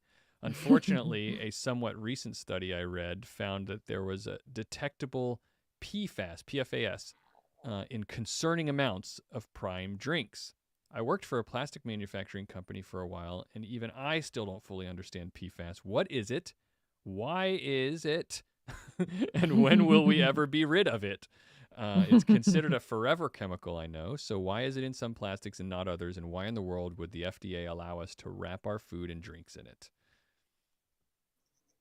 Yes, a very good question. I was completely unaware of Prime drinks. I didn't know about them either. And then I realized that my son has like a Prime drink bottle in his room. Oh. I don't know why it's there in his room and hasn't been, recycled, but there it is. They are it's a line of like energy / fruity drinks that are marketed towards young people. Young, like I think kind of under 18, mainly boys. by a couple of big YouTube stars. And there is indeed a lawsuit claiming that high levels of PFAS were found in their grape flavored drinks. Mm-hmm. And when I was looking into this, it turns out they've got a few lawsuits running related to branding and bottling and also caffeine content. Wow. So not the only of their legal difficulties as at the moment. But this claim was denied by the company, who said there's no proof for this. Apparently this is ongoing, so I can't say one way or the other. I don't Sure. know if there actually is PFAS in it or not. But a very good question that you raise, Andy. What's the deal Yeah. with PFAS? Why would there even be a lawsuit to start? So PFAS stands for per and polyfluoroalkyl I was so confident. I was like, I'm not gonna do it this time. I'm not gonna mess it up. So Bobby won't laugh at me. Here I we are. You wasn't just gonna laughed at me. laugh until you. I No, was just gonna no, let you do it. Keep going. no. It's all good. I don't feel it's fine. Polyfluoroalkyl. This one's pretty particularly hard. There's a lot of R's and L's. Polyfluoroalkyl. Per and polyfluoroalkyl substances. You wouldn't think the substances would be the one I trip up on, but there we go.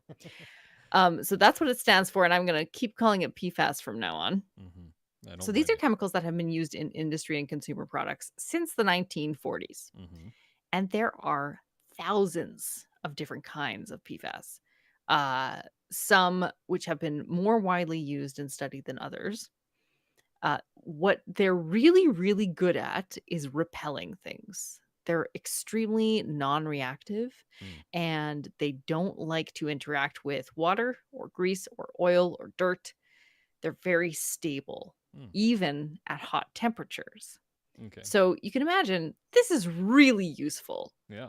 This is used in nonstick pans. Teflon is Right. That's where I've heard of well this known before. PFAS. Yeah.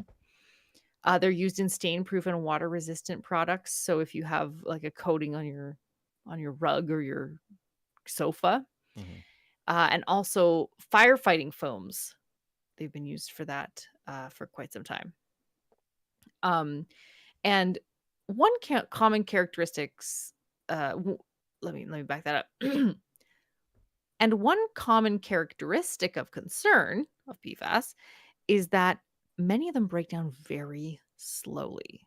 And that means they can build up in animals, people, and the environment over time. Mm. Right. Now, it's true that they've been labeled forever chemicals, which from what I can tell is a reference to the strong carbon fluorine bonds that are part of its molecular structure. Because these bonds are so strong, it takes them a long time to degrade in both soil and water. Mm-hmm. And they have a half-life, it's mixed, but it's about 8 years. So not exactly forever, but it's still a pretty long time. Right. There is risk of bioaccumulation. Mm-hmm. And I mentioned earlier, they might build up in people, animals, and the environment. Bioaccumulation, if you have a bunch of PFAS, say lots of fruit flies, each of them has 10 PFAS molecules in them, and a spider eats 100 fruit flies. Now they have 1,000 PFAS molecules. Then a bird eats 100 spiders. Now they have 100,000 PFAS molecules in them, and so on and so on and so on. It just you can get, especially for apex predators, it can be very dangerous to have these highly toxic chemicals that aren't easy to break down. Um, and PFAS have been found in human blood, urine, and breast milk. It is kind of honestly, they're kind of everywhere. They're Mm. all over the world Yeah. in any place we can really test.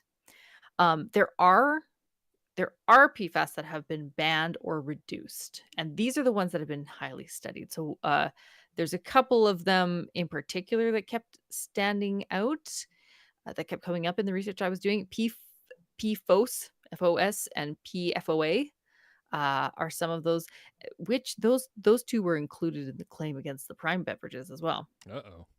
I will spare you my pronunciation of those. Um, Now, as I was looking this up,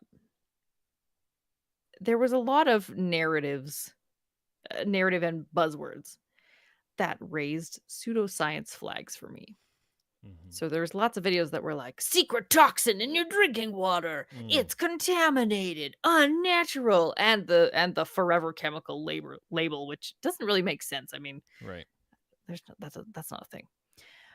However, there is plenty of research that does suggest that PFAS could cause harm. Yeah. Now, many of these studies are lab animal tests. And the reason that we can't really rely on human tests is because so many PFAS in human environments, like there's so much of it, Mm-hmm. that it's very difficult to properly test for them. It might actually be impossible to tease out exact doses and causes for various health effects. Hmm. Um, Because it's everywhere. because it's everywhere. And I was thinking about this. This is probably, in some ways, it's similar to lead. There was a Yeah. time when lead was just everywhere. It was just generally scattered over the surface of the earth at all times, and the reason was because of leaded gasoline. Right. But it was difficult at the time to really tease apart exactly, is this just a normal thing we've always dealt with? Because we knew lead wasn't great for us, Right. and we did an episode on that too. But what's interesting about PFAS is it's weird to think that it would become an issue because it is a very stable molecule, as I've mentioned. Most dangerous molecules are very reactive, or like lead, they just take the place really, they block out other important things from coming in, Mm-hmm. and then they cause damage to healthy tissue. But what might be happening actually might be a little bit similar to lead. PFAS might be acting as a mimic because these types of chemicals are carbon chains Mm-hmm. that are connected with a series of fluorine atoms. And to a living system, it could kind of look like a carbon chain connected to a series of hydrogen atoms, Okay. which is a fatty acid. Mm. And those are extremely important in our body. If in our environment there's lots of PFAS looks like a fatty acid, your body sees it and uses it as a replacement, Right. it can't do the same job as fatty acids. It doesn't do the right thing. Now, I'm using this broad term PFAS because there are thousands of these types of chemicals.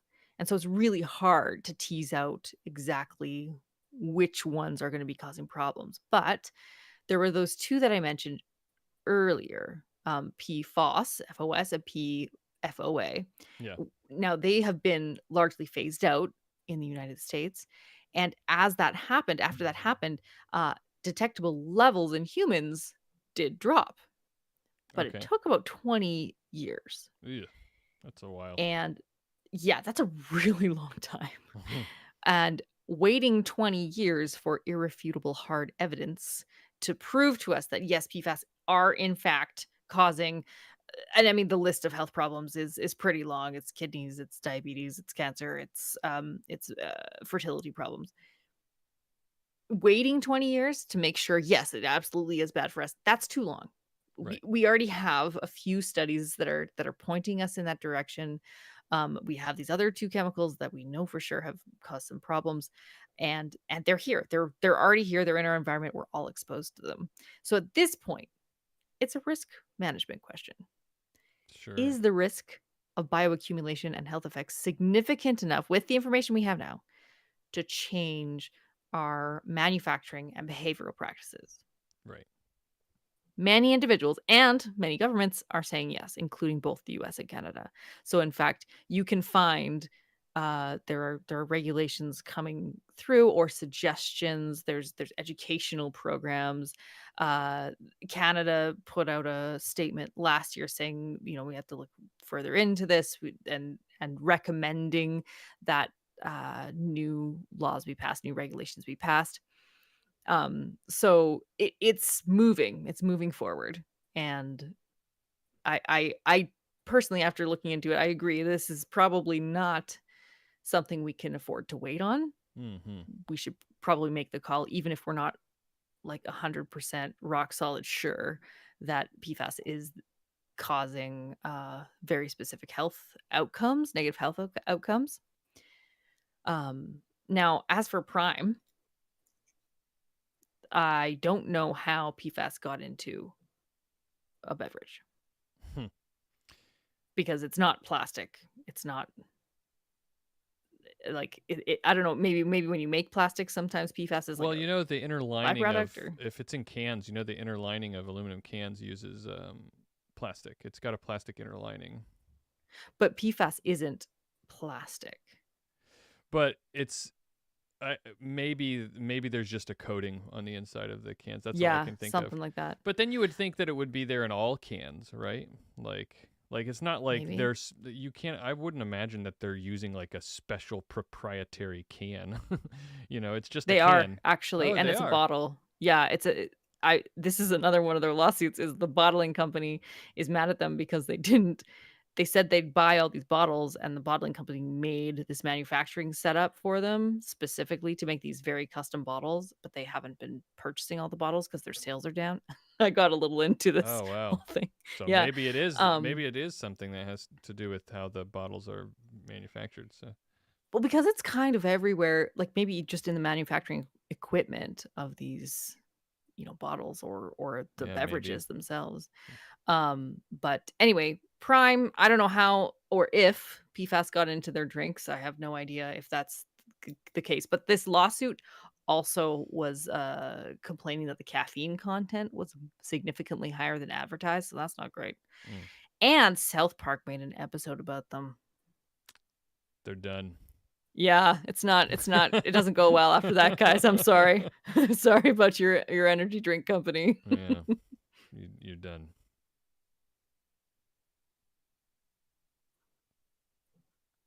Okay, let me highlight this one for you. Thanks.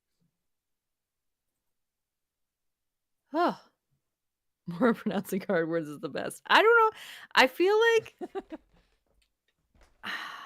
look, I actually trained as an actor. Like I went to drama classes. I think Not like I not think like you in a I serious way. think you said that wrong. I think you meant to say acteur. Actor, Acteur. an actress. I don't know. I feel like it's a mental block. There's nothing wrong with my tongue. I just now get really nervous. We had a guest once where I couldn't say the University of Birmingham, and it took me 3 times, and he was like, "Are you dumb?" No, he didn't say that, but that's what I He was felt. very nice, but Yes, yes. I shouldn't say. Maybe I'm exaggerating to say I'm a trained actor. Like yeah. I took courses in university to act, Yeah. but it wasn't like my main area of study. So I have some All these things we're learning dramatic about training. all these things we're learning about Maura tonight. She was a Yes, painter, an actor. I did tour with a drama troupe for a while. I did like competition. We went to a couple of competitions where you like acted out skits and stuff and Love that. got judged, So and fun. we lost, but it was fun. I enjoyed it. That is great fun. Yeah, I can't remember what it was called. I don't remember. I'm not gonna try and remember. Yeah, I love performing. I miss it. Me too. I wrote a play. I was in a few plays. It was great. Good I times. think when I think in the as I in some time when when things are not as when I'm out of the soccer parent phase of life, and I have a little bit more time and the kids are able to be alone by themselves here at home, I think I might try to find like a community theater. Oh, yes, do it. I have a couple friends who've done that and just loved it. Yeah. And like pretty solid productions, like musical theater, singing, dancing. It was really cool to see. And it's community theater. people are volunteers and nothing's high budget or anything, but it was so fun. Yeah, exactly. And that's what I want to do. I just want to have fun being part of Mm-hmm. the process of putting on a production again. Like I loved Oh, it's every so part of great. it. Being on stage, I loved all the backstage part of it. I loved Yes, everything. yes. Like rehearsals and everything. It was just always so fun. I loved it. Nothing quite like it. Yeah. I was in a movie, Tweep. My friend, I think I've talked about this before. My friend, very close friend of mine still, uh, had a production company that he started. But anyway, we made a lot of short films. And I've seen some of these films. have I showed you? Did you see Buddy Cop Show? Is that what I showed you? Yeah, yeah, that's the one. I gotta find another one. I actually directed my first short film called "Robbo the Robot's Hideous Secret," Oh, and goodness. it's I gotta find some of these and share it.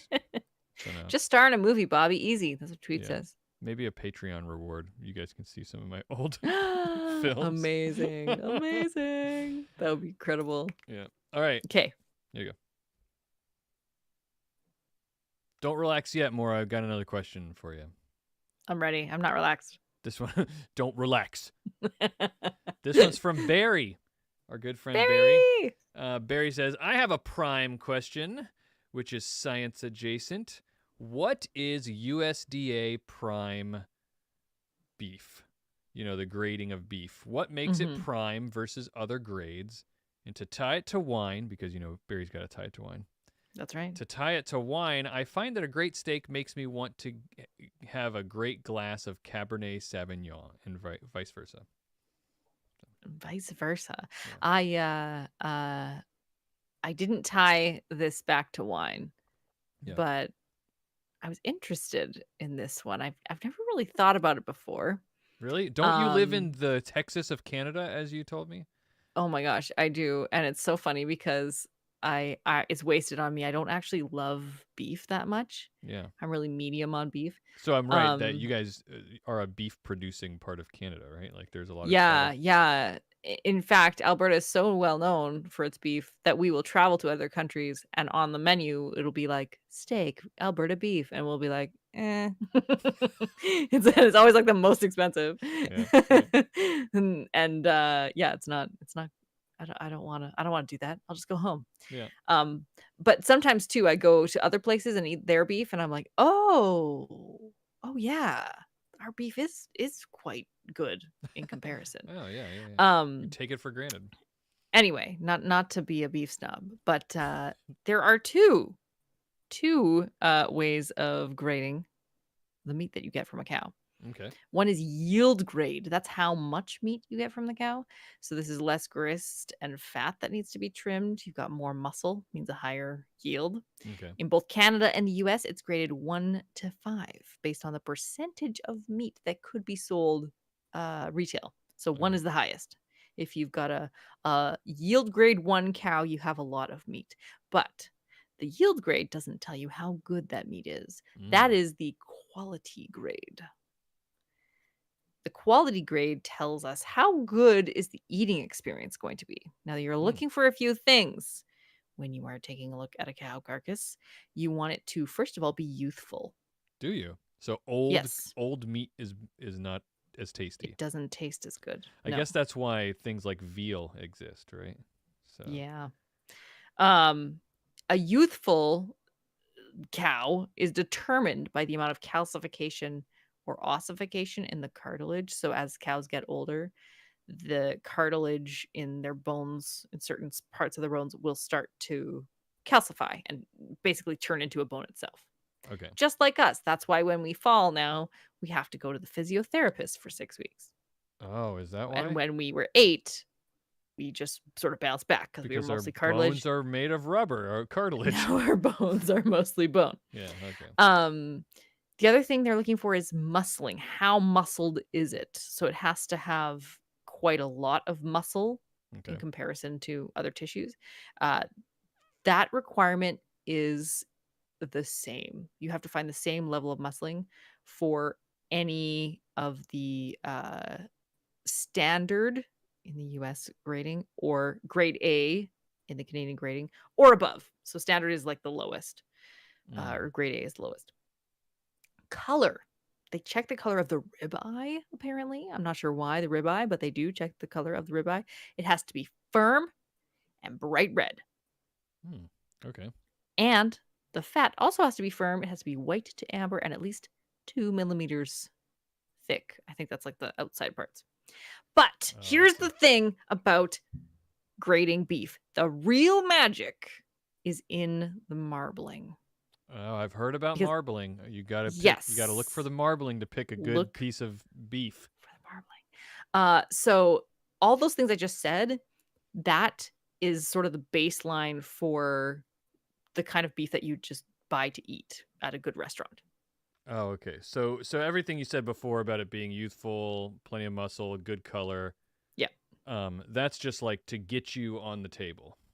Exactly. Like, the marbling is where the money is. And I mean okay. literally, because the more marbled a piece of meat is, the higher it scores on the quality scale. Okay. And the quality scale goes the best, most marbled, abundant marbling is prime, USDA prime, also Canada prime. And then there's 3 tiers below that: USDA choice or Canada AAA, USDA select, Canada AA, USDA standard, Canada A. Can I say that Canada is doing a much better job of naming these quality grades?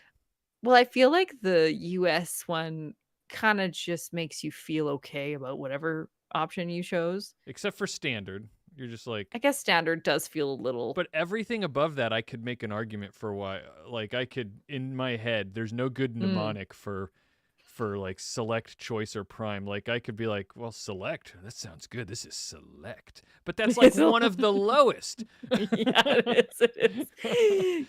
Yes. There's a little less clarity. But the I think for Canadians, that's also how we rank our hockey teams, like our junior hockey teams. Yeah. AAA is like the highest, and Makes then I guess sense. if you get into the NHL, A, you're prime. AAA, AAA. So the reason marbling is great is because it means there's more deposits of fat interspersed throughout the meat. And we want that. Why do we want that? Well, because when the fat renders inside, when it melts on the inside of the steak, it sort of melts into it, and it melts more easily because it's sort of interspersed. I see. And it makes it taste more tender and adds flavor because fat tastes delicious. It certainly does. Absolutely. And how do they make these calls? Well, they have these standard photos. They come in a bag, and they are labeled official USDA marbling photos. And you take out these photos and you compare the marbling on the beef to the photo. Really? That's what they do? That's one of the options. I just think it's so funny that there's like official pictures and they have it in a bag. Anyway, I'm going to call it now. If they haven't already, they're going to be using AI to grade beef pretty soon. 100%. They already have scanning tools also. So they go. take this like scanning gun and it just like boop, and then it'll measure marbling and color. They also have these like, you know how you can get, it's sort of like a paint sample at a hardware store.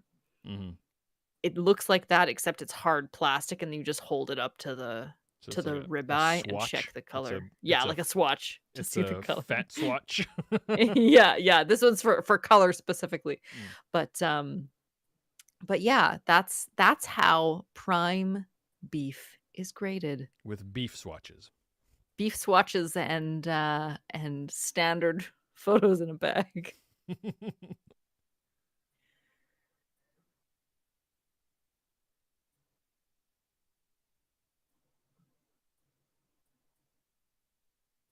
This is it. We're near the end. This is it.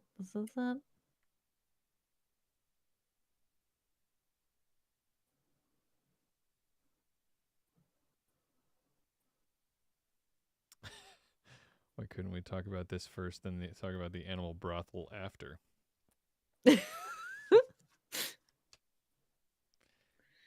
I guess we didn't think about that.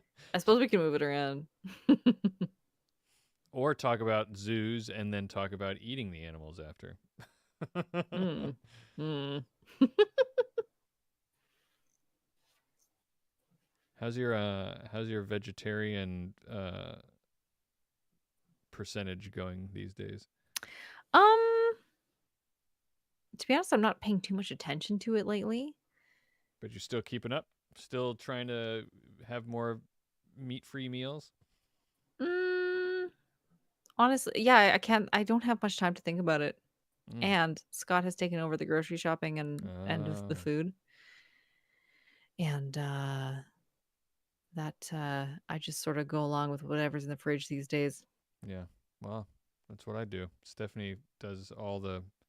I cook it, but she plans it. So Yeah, yeah. I wouldn't miss meat all that much I don't think I would either. if I gave it up. I mean, I I'm would not a miss big meat some eater. meals, but Yeah.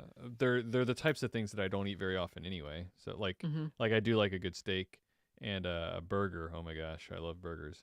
Burgers are good. I don't have steaks and burgers very often. So Mm, all right, we ready for this last one? so ready. All right.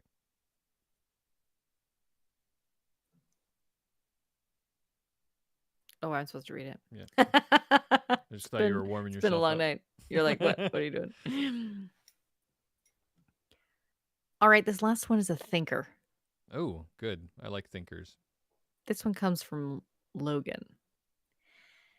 Aristotle thought that cause and effect could be boiled down to a prime mover, a mover without a cause, that allowed cause and effect to happen, where every effect inevitably generated from this initial cause. Yeah. In the movie Primer, a group of people inadvertently invent a time machine that becomes so confusing in the web of cause and effect that the plot becomes largely incomprehensible. My opinion, not here to argue. My questions: are there any examples of effect preceding cause in science? Would science even be useful as a tool to make such an observation, as it largely rests on the supposition that cause always precedes effect? Interesting. That's a good question. I would like to say, to start with this, the prime mover idea, that Aristotle kind of had it right if you think about it.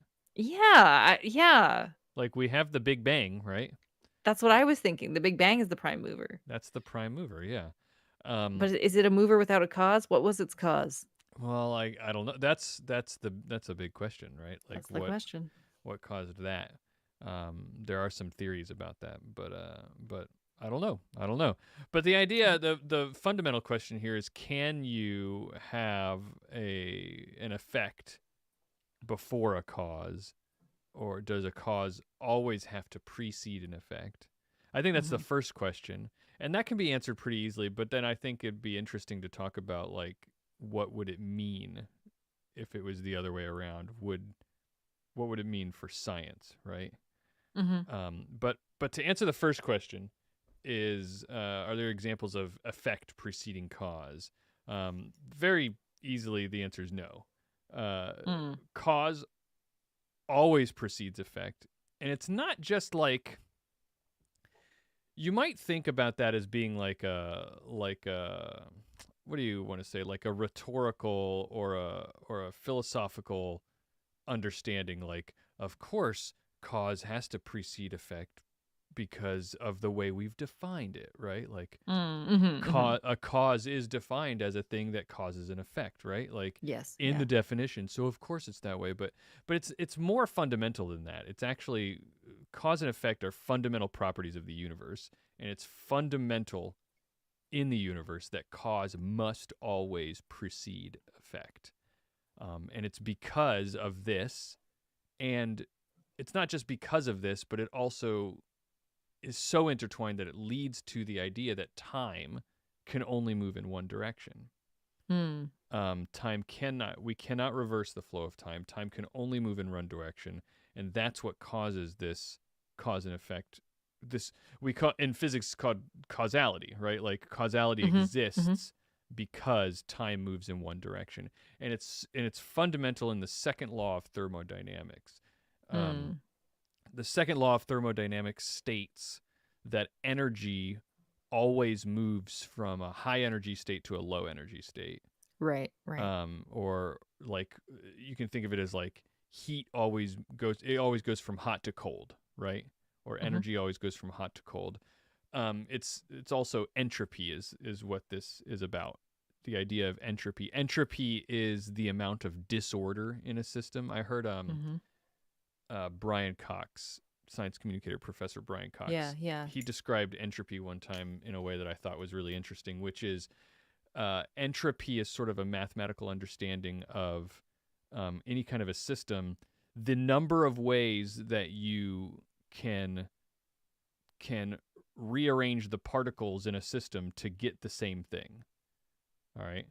If Okay. that's a little bit confusing, but think about it like a sandcastle versus a pile of sand. If you just have a Right. pile of sand, you can rearrange all those grains of sand in a lot of different ways Mm-hmm. to get the same just to get a pile of sand. Right. Um, and that means because there are so many ways you can do that, it has high entropy. The number of ways is very high. Mm. But if you have a Mm. sand castle, it's very ordered. And if Mm-hmm. you try to move those grains of sand around, it's not going to be quite as easy to get the same Mm-hmm. structure out of it. There are fewer ways that you can do that, right? Oh, that's interesting. I've always thought, why? Why is it so much easier to destroy something than to create something? Yeah, And I exactly. guess that's why, because you are moving it from a high energy state to a low energy state. Right. And so entropy, and that's what the second law of thermodynamics is really stating, is it's a statement about entropy, and it says that entropy always increases. Uh-huh. Always. In a Got system, it. entropy will always increase. Mm-hmm. And that increase, that direction of flow cannot be reversed. Mm. That's the other part of it. It cannot be reversed. An example of what I mean by that and why it can't be reversed, because you might intuitively think, well, if a sandcastle falls down, yes, the entropy is increased, the disorder is increased, but I can just put the sand back into the mold and make the sandcastle again. Mm-hmm. Why can't it be reversed? Well, here's another example. So heat, as I said, will naturally move from hot to cool, right? Mm-hmm. Now you can quote unquote reverse that process by using a heat pump. Mm-hmm. But to do that, you have to increase the entropy in the surrounding environment, say by consuming some energy source. Yeah. Yeah. Right? And therefore, the total entropy level in the system is increased. Yeah. So it's not about local order and disorder, it's about the system as a whole. Mm-hmm. Entropy will always increase, and that means that time can only move in one direction, because entropy is always increasing. And that's why we talk about how the universe will eventually have a heat death. Mm-hmm. Mm-hmm. Eventually there will be everything will be spread out, and there will be no more energy. Everything will be smooth and evenly spaced. So Huh. that's where we're headed. Um, what Okay, so what about something that's moving at the speed of light could cause and effect be at least simultaneous? No, well, nothing can reach the speed of light. That's But theoretically. well, okay. So if we're just saying theoretically, then will cause and effect be simul? That's a really good question.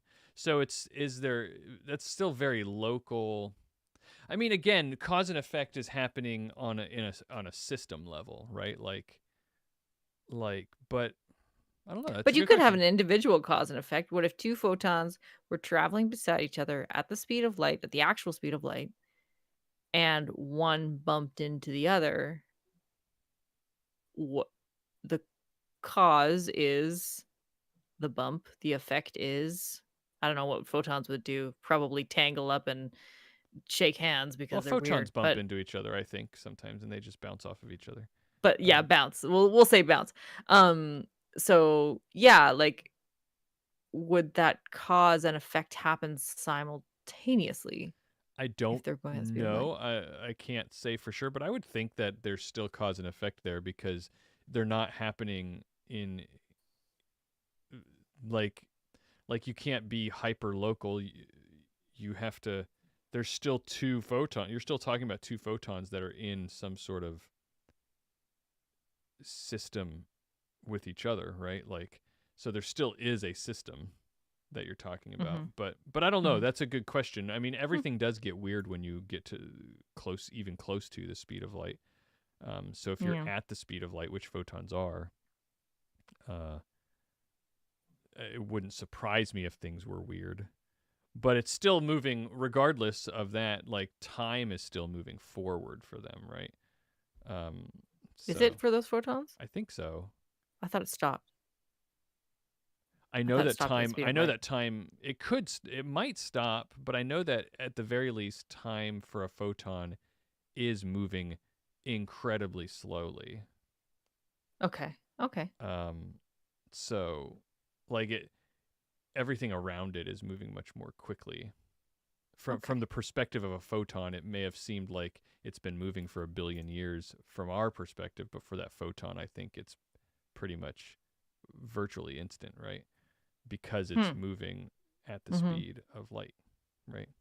So that's a whole nother conversation to have, is why that happens, but that doesn't have a lot to do with causality. But I don't know. Anyway, The short answer to your question about the things that moving at the speed of light is I don't know. fair, fair. And maybe it's my misunderstanding of how the physics works, but that is really cool. That Yeah, is very interesting. And what a great question, Logan. Thank yeah. you. Okay.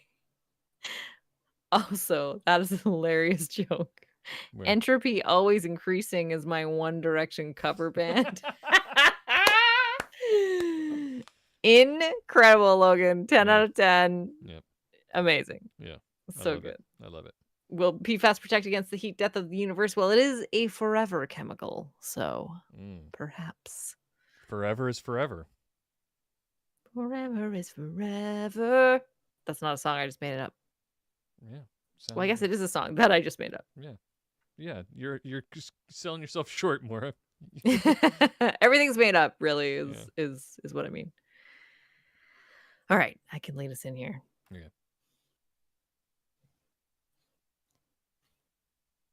Well, Bobby, it's been a great 233 episodes. Yeah. It really has. It's been 4.5 years, you know. Oh my gosh. Yeah.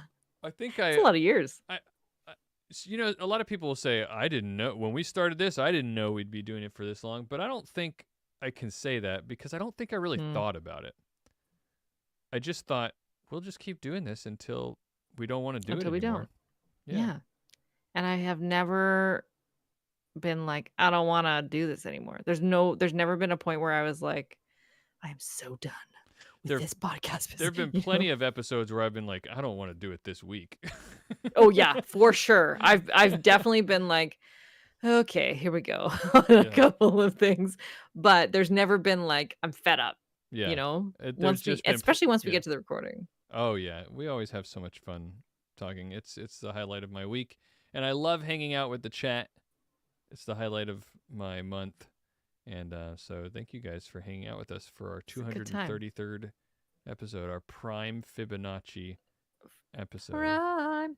Now, did you know our next Fibonacci episode is episode number 377? Isn't that like another year and a half or something, or 2 years? It is in fact 2.5 years. Wow, November 22nd, 2027. wow. Yeah, Mark your calendars. that's right. Put it down. I don't know if 377 is special. I I gotta don't see know. if it's a prime number first. No, it's not a prime number. It's Good. divisible by 113 and 29. Yeah. It would have been. It So would have been. It kind of would have, like, I don't know.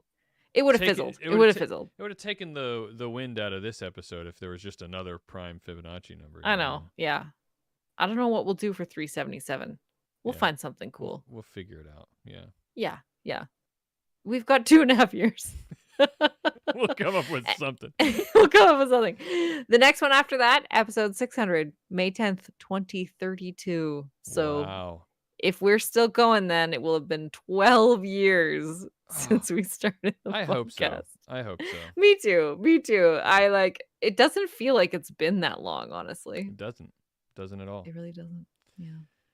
Well, thank you all for sticking around with us for these 4.5 years, and we're just as we're having just as much fun as ever. The now's as good a time as any to plug the Patreon. If you know, we do this weekly, but we also have extra audio that we put out every week. We're reading science news and just kind of hot takes on science news. Little one-off stories and stuff. I actually had, I don't know if I tell you more. My daughter was on one recently. I did see that. That's really cool. Yeah, we talked about we talked about dolphins peeing in the air. Yeah, all right. It was pretty bizarre. So if you're interested in that, why dolphins are just floating around shooting their pee in the air, you should become a patron and check it out. Me and my daughter talk about it. But yeah, fun stuff. Patreon.com/allaroundscience. Anyway, that's gonna be it for this episode, Maura. We did it. 233 episodes. Thank you, everyone. Yeah, thank you everybody for listening. If you've got questions or feedback, you can email us at contact@allaroundscience.com. We're on socials at allaroundsci or allaroundscience. My name's Bobby. I'm Maura. And we'll see you next week for some more science stuff. Chose the wrong time to take a drink right there. You did. It's true.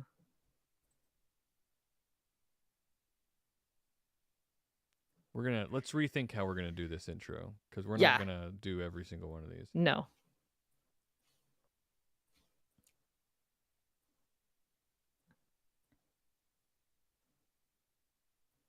How about, so we start with on today's episode, then somebody says something about doing a bunch of questions from listeners, and then I like that. And then we answer prime questions from listeners. Yeah. And it's a long one, so buckle up for this episode of All Around Science. Okay, that's a good one. I like that. Good. I'll say on today's episode. Okay.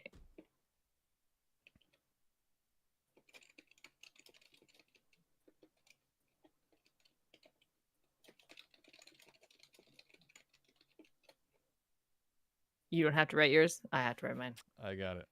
It's in You good? here. Okay, I'm ready. I'm gonna screw it up now that I said that, but whatever. On today's episode, a bunch of prime questions from listeners. And it's a long one. We've got a lot of questions, so buckle in for today's episode of All Around Science. So I'm not going to say all that and more? No. Okay, I didn't think so. Just yell, prime science! Thanks, you're next. That's a good suggestion. Just yell, prime science. Prime science. I should do a quick science one someday. Yeah, you should. You could do it anytime you want.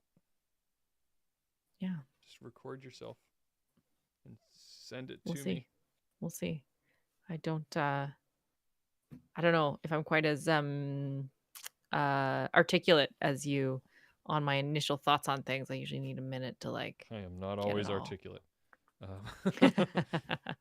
So behind on episodes, that's okay, Tweep. No worries. Yeah. Catch up whenever you wanna. Don't catch up. Sometimes you just get to a point where you're like, I'm just gonna jump anywhere. I'm just gonna start up again with the current one. I'm a big podcast binger. I will just binge this one and then that one and then this one. I don't love the weekly listening because when I hear one, I want to just keep listening to it for a few episodes worth. More quick science would be awesome. Aw, thanks, Logan. We'll see. But now I feel inspired. I don't think my kiddo would love being recorded as part of a podcast. I don't think that'd be his jam. So I don't know that Zoe I'd didn't have a special guest. Zoe didn't want to do it either. Huh. Did I tell you why she did it? Why? Because okay, so they do job shadowing days here at her school. Well, lots of places do that. I don't know if that's a thing where you are. Sure. Well, and it's in middle school. Like all the kids, they'll have a day where all the kids can go and shadow someone at their work to just so they can learn about what people do. Yeah. Very common thing for kids to go shadow their parents at their work, right? Mm-hmm. Well, Zoe can't shadow Stephanie. Stephanie's a pharmacist, and so there's lots of protected health information and drugs and all this kind of stuff, so she can't do that. So we looked and tried to get, we contacted the zoo to see if she could shadow someone at the zoo. She loves animals. We contacted some animal shelters and some vets, and they all had the same problem, which was they work with animals, and also a liability thing with just kids in general, someone that young. She's 11. Yeah. So there's the danger of working with animals and then the liability of having somebody's 11-year-old. But Zoe, so we were just like, well, I guess you're just going to school. But she did not want to go. Like, all they were going to be doing is like writing essays all day, basically. Oh, yeah. And so I was like, me and Stephanie were thinking about it. We were like, we do not want to make her have to go to school. That sounds miserable.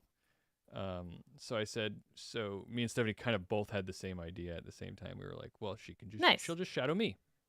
I do science communication just because, just because I'm doing it from home. Who cares? Yeah. I do podcasts and science communication. And so, so she shadowed me, and I even, I do the morning stream, right? Well, I do that on Mondays usually. Well, I happened to mention it that same week, last week, when I was on Monday. I was like, oh, it's a shame that we're not on Fridays, because this week Zoe, my daughter, is going to be shadowing me. She would have been with me on TMS. Ha ha ha. And then Scott Johnson, the host, he talked to me and he said, hey, we do a special like patron only episode of TMS on Fridays. If you want, we'll just have you and your daughter on. Like, why not? That's awesome. I love it. And so I thought that was really cool that he offered that. And so we did the same story, but I had her record it with me for our patrons as an extra second one for that week. Nice. That helped her like learn how the research, like, it was cool because she got to do it from start to finish, everything that I do, right? Like find something we're going to talk about, read it, do the research, write the notes, practice putting it on a podcast, edit it together, send it out, go do a live show where we talk about what we've been researching, stuff like that. And she had a lot of fun, I think, in the end. But that's really cool. I love that. Yeah. Love that. Yeah. She said she might want to start a podcast after she heard that. Oh, fun. I don't know if she will. She probably won't, but she said it. Lots of options when you are 11. Yeah, for sure. She has braces now too. Oh, goodness. Just going full tween. Unrelated, yeah. She's handling that like a champ. I thought she would complain a lot, but she hasn't really. Well, glad she's handling it okay. Yeah. Well, that was a marathon. Yes, it was. Recording. And so I think it's time to wrap it up. Yeah, I think so too. Thank you, everybody. Thank you.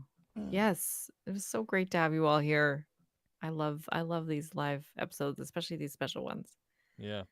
And if you're a patron, I'm sure on the next couple of pre-shows I'll be talking about my 3D printing adventures. Yeah. Yeah. All right. All right. Bye, everybody. Bye.